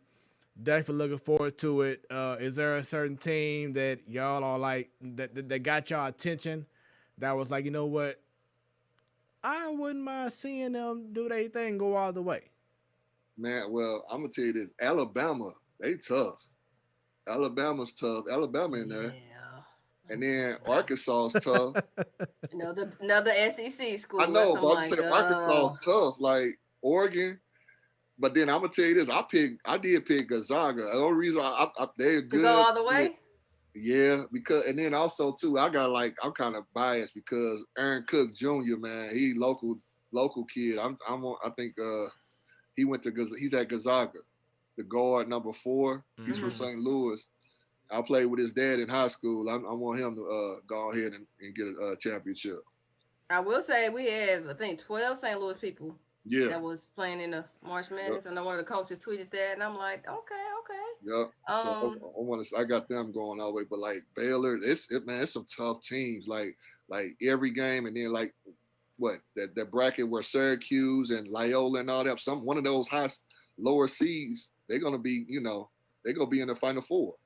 Yep. Well, my pick is still in there. Shout out to Juwan Howard and the Michigan Wolverines. I picked them to go all the way. I'm glad I did not pick Illinois. Yes, my team's still in there. Michigan tough too. Yep.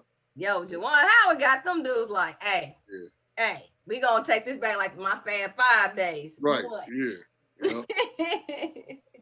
Yeah, but it, like you said, Kelly, it is definitely exciting. A lot more upsets than we thought was going to happen, but it makes for good theater, and that's what college basketball is all about. Unfortunately, from the wrong side of the track, but it is, but it is part of why it's, to me, the best postseason, not professional, but the best postseason time of the year, whether it's the college basketball or the Super Bowl or NBA playoffs, MLB, whatever it is. College basketball is just something different. So going back to your college years, if you don't mind, when y'all knew that y'all were going to the big dances, what was that reaction? And how did that feel? Man, it was like you made it, like it was like a dream come true. That's what you practiced like when you was little, playing the game. That's what you always wanted to play in the the NCAA tournament. You watch it on TV. So it was definitely when you see like Selection Sunday, when you see them teams when they select to see who they play and they get together and they show a team react when they see their name and name of the school get announced. You see the reaction. That's like that's real. That's real reaction because real emotion because that's what most of those players been doing. They've been playing and get that level to where they could play in a tournament. So That's what's up, man. So I wanted to go ahead and was there anything that we discussed earlier in the show before you got on that you wanted to go over? yeah, there's two things like what the NCAA as far as like you saying the women and men like when they showed the the facilities as far as that the difference between the two. I'm gonna say this like to be honest, like the women as far as the women's game versus the men, the women are more fundamentally sound than the men. Yep. I'm gonna put that on. I mean, for real. Like Yeah, they have dribbling, shooting. They shoot better. Like their fundamentals are better. It's always been like that. They're more fundamentally sound to me, in my opinion. Athletic wise, like the men. But as far as like the plays that they run and things like that, and then they have to dribble and shoot. It's not surprise. It's not by surprise. They work on the fundamentals, shooting, pass, and dribbling. So I mean, when you watch a game as far as women's game, the games be good. Like it's fundamentally sound. The women's Things like that. So where you see like the girl from Page Buckets, whatever they call it from UConn. You see the UConn women. Steve Nash. You see how they be playing in the South Carolina. Things like that. You can see how they be playing in the fundamentals. They're very fundamentally sound. And I was saying one that thing too. I said a difference with March Madness for men and women. With the women's side, you don't have too many upsets. In the Final Four, especially, you usually have a 1 and 2 seeds. Every blue moon you get lower as a 4 seed, but generally it'd be 1 and 2 seeds. They are consistent. They don't have that many upsets. Right. You know who pretty much gonna win. So, what's my train of thought? So when they had the weights, when they talk about the weights and stuff like that, that was kind of messed up. Because they train just as hard as the men. Yeah. And then, like I said, I'm a Cardinal fan too. Like I watch everybody they're gonna make some moves in the before playoffs. I think they might make a run. They're gonna surprise some people. Yeah. People mean anybody outside the Central Division? Like I think so. Yeah, I think so. I'm telling. Like Yachty, it might be Yachty last year. I don't know the way him and Wainwright doing their thing. They may last for another 10 more years. No, they want to go out on top too, though. Right. Yeah. Right. So, speaking, I know we talked about Pattonville, but shouts out to the other high schools locally that made some great strides and won championships. My alma mater, the V, what's that, like 3 out of the last 4 years they won championships. Shouts out to Cardinal Ritter, Coach Ryan Johnson. They back-to-back champs. To other schools out there in high school, congratulations to the ladies of Deshaun going to state for the first time, having an incredible season, got 3rd place. To any other high schools that, of course, we did not name, feel free to shout them out in the comments so we can show them love before the end of the show, which will be in the next about 5 minutes or so. So get them comments out. Let us know what's happening. Live for life. Live for life. Yeah, girls. live for life. Exactly. And I know Bunny brought up Don Boyce earlier, and he's doing his thing with Pattonville girls team. What are your thoughts in regards to what he's doing for the girls? Oh, definitely. Don, he definitely knows the game of basketball. He alumni. He knows the game. They gonna be a problem next year. They definitely gonna be a problem. They got nice backcourt. They got some young talent. They got everybody coming back. So be on the lookout for Pattonville girls basketball. Y'all gonna make it harder for us to interview y'all coaches now, cause y'all gonna have regular season again. Y'all gonna have fans in the stands. Man, we just trying to keep up with everybody else. That's all. I'm telling you, I know the pandemic is unfortunate, but it freed up y'all coaches' schedules for us. We got y'all on the show. Yes. And yes, we definitely have some great upcoming guests coming along in the next few weeks or so. So definitely stay tuned. I want to talk about Stephen A. Smith said something a few days ago, and I know, Bunny, we've had this talk about coaches getting opportunities.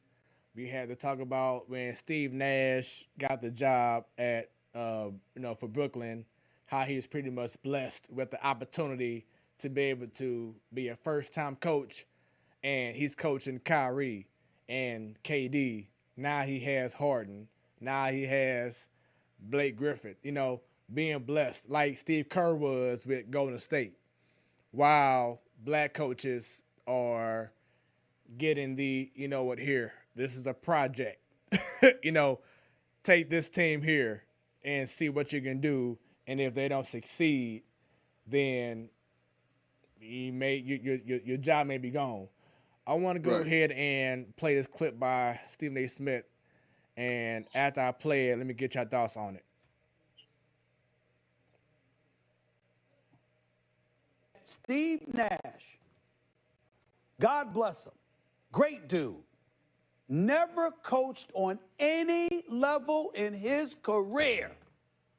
And the first job he gets is coaching Kevin Durant and Kyrie Irving with James Harden on the way. And Stephen Silas waits 20 years. And look at what he has to work with. These are the kind of things that black coaches have lamented forever. And I've said it before, and I'll say it again, Max. There are black coaches who have gotten head coaching jobs that never had any coaching experience. They ain't never inherit no job like Steve Nash has. That's never been their first job. And it just strikes me as more than coincidental that at this day and age, and right now today, as we're sitting here talking about Stephen Silas, and you juxtapose that position to what Steve Nash is dealing with in Brooklyn. Wow. Well, wow. It's amazing. And again, it's not Steve Nash's fault. He did nothing wrong. He's doing a hell of a job. It's just a sad, sad state of affairs, what black coaches continue to have to deal with. Let's understand something here. Stephen Silas, in all likelihood, will never get another head coaching job once this is over. There's going to be but so much patience. I know Fertitta and Rockets management are going to swear up and down. They're going to stand by him. He's going to be there for years to come. And I'm not saying they're lying. What I'm saying to you is that ultimately you end up losing your job. We got a guy like Alvin Gentry. Now, listen, we're both fond of Stan Van Gundy. And I think Stan Van Gundy's a damn good coach who's going to do a damn good job. Alvin Gentry was nothing to sneeze at. He's an assistant in Sacramento. He's an assistant in Sacramento. Alvin Gentry is nothing to sneeze at. I don't think he should have lost that job in New Orleans, but he's gone. And so when I look at it from that perspective, I'm just saying that we're going to see black coaches looking at Stephen Silas, and it's like another one bites the dust. Because once this is over, all you're going to have to lean on is his record. And then another owner is going to sit up there and say, well, why should I take the chance on this guy? And that's the problem with it. Because you've been, and I'm not saying that Rockets organization set him up to fail, but by virtue of the situation that he is in, okay? And one could argue, KD, Kyrie, you know what? Excuse me, you had a relationship with Nash, fine. You didn't have a relationship with any brothers that you could have interviewed? It's working out, though. It's working out in Brooklyn. It's working out. And I don't, and I actually hate talking about it with Brooklyn because I think Nash is a good dude and he's a damn good coach. And I think his future is bright, and it should be bright. I just wish we were able to look at someplace else in the NBA where we saw a black man where get that kind of African-American opportunity. coaches don't have to. What are y'all thoughts on that conversation right there, or what Stephen A. Smith said? Because I know that Bunny and I know Stan in the past, and even Sadal when he was on our show, we talked about, the Mark Jackson incident, how come he can't get a job no more, and when you do get a job, then like I said, as Stephen A. Smith just said, you have to coach a team that is going to be a cellar dweller and is going to look bad on your resume. And as he said before, Steven Silas may not even get a job no more after his tenure with the Rockets unless something magical happens. But it's like we're always put in positions to fail. Thoughts on that? Yeah, I was about to say the Mark Jackson situation. Like before Steve Kerr got there, Mark Jackson's the one that created the Splash Brothers. You see what I'm saying? Like what you see with Curry and Thompson and all, Draymond, that was Mark Jackson. When they won the first championship, like he was the one that brought that together, and he didn't get a chance to finish it out. So, and then like with Silas, man, he was brought in a bad situation. You trade your best player,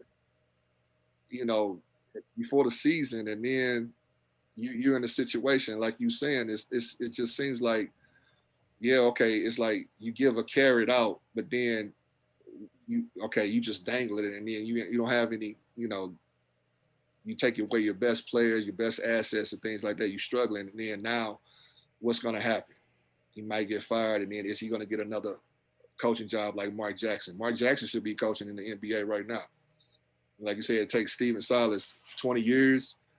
I mean, hopefully, like I said, we like with the social awareness that has been like the last year, hopefully we're starting to open up and people realize what's going on.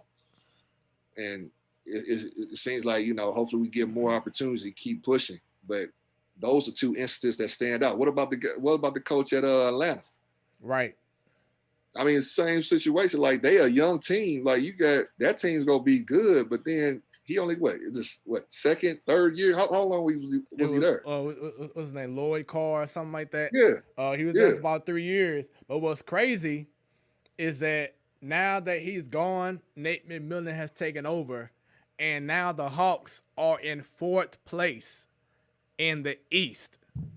Right. 4th place. So was it? Not Lloyd Carr, Lloyd Pierce, something like that.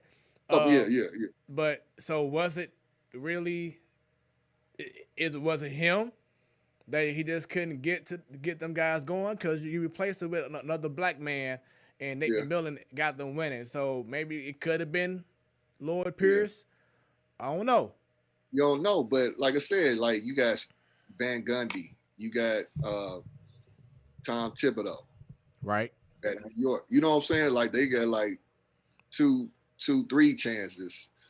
Then, you got Silas got to put it his dues and then get this, job. And hopefully he can, keep bounce back, and then hopefully he can get, hopefully he can just hang in there and turn it around. He get a chance to. So this is the thing. I read an article a week ago or 2 weeks ago. The playing field is just not fair for black coaches. It's 2 things, and this is a stat I don't have at the top of my head. Realize Steve Nash is a former player. Got to go straight to coaching. Now in the NBA, over the last 20 years, they have more coaches that were non-players than players. And when it comes to black coaches, they have to be a player to be a coach. It's like an unwritten rule they're going with now. And when I read and found out some of these coaches who never even play professional basketball or barely touch a college court, who were NBA coaches and they're white, blacks don't get that same opportunity. We have to be a player to become a coach and be assistant for a while. So why don't we have that playing field equal in 2020, 2021? What's up? All the players, it's over 70% black players, are 70% of the players in the league are black. Yet your coaches right now is 7 or 8.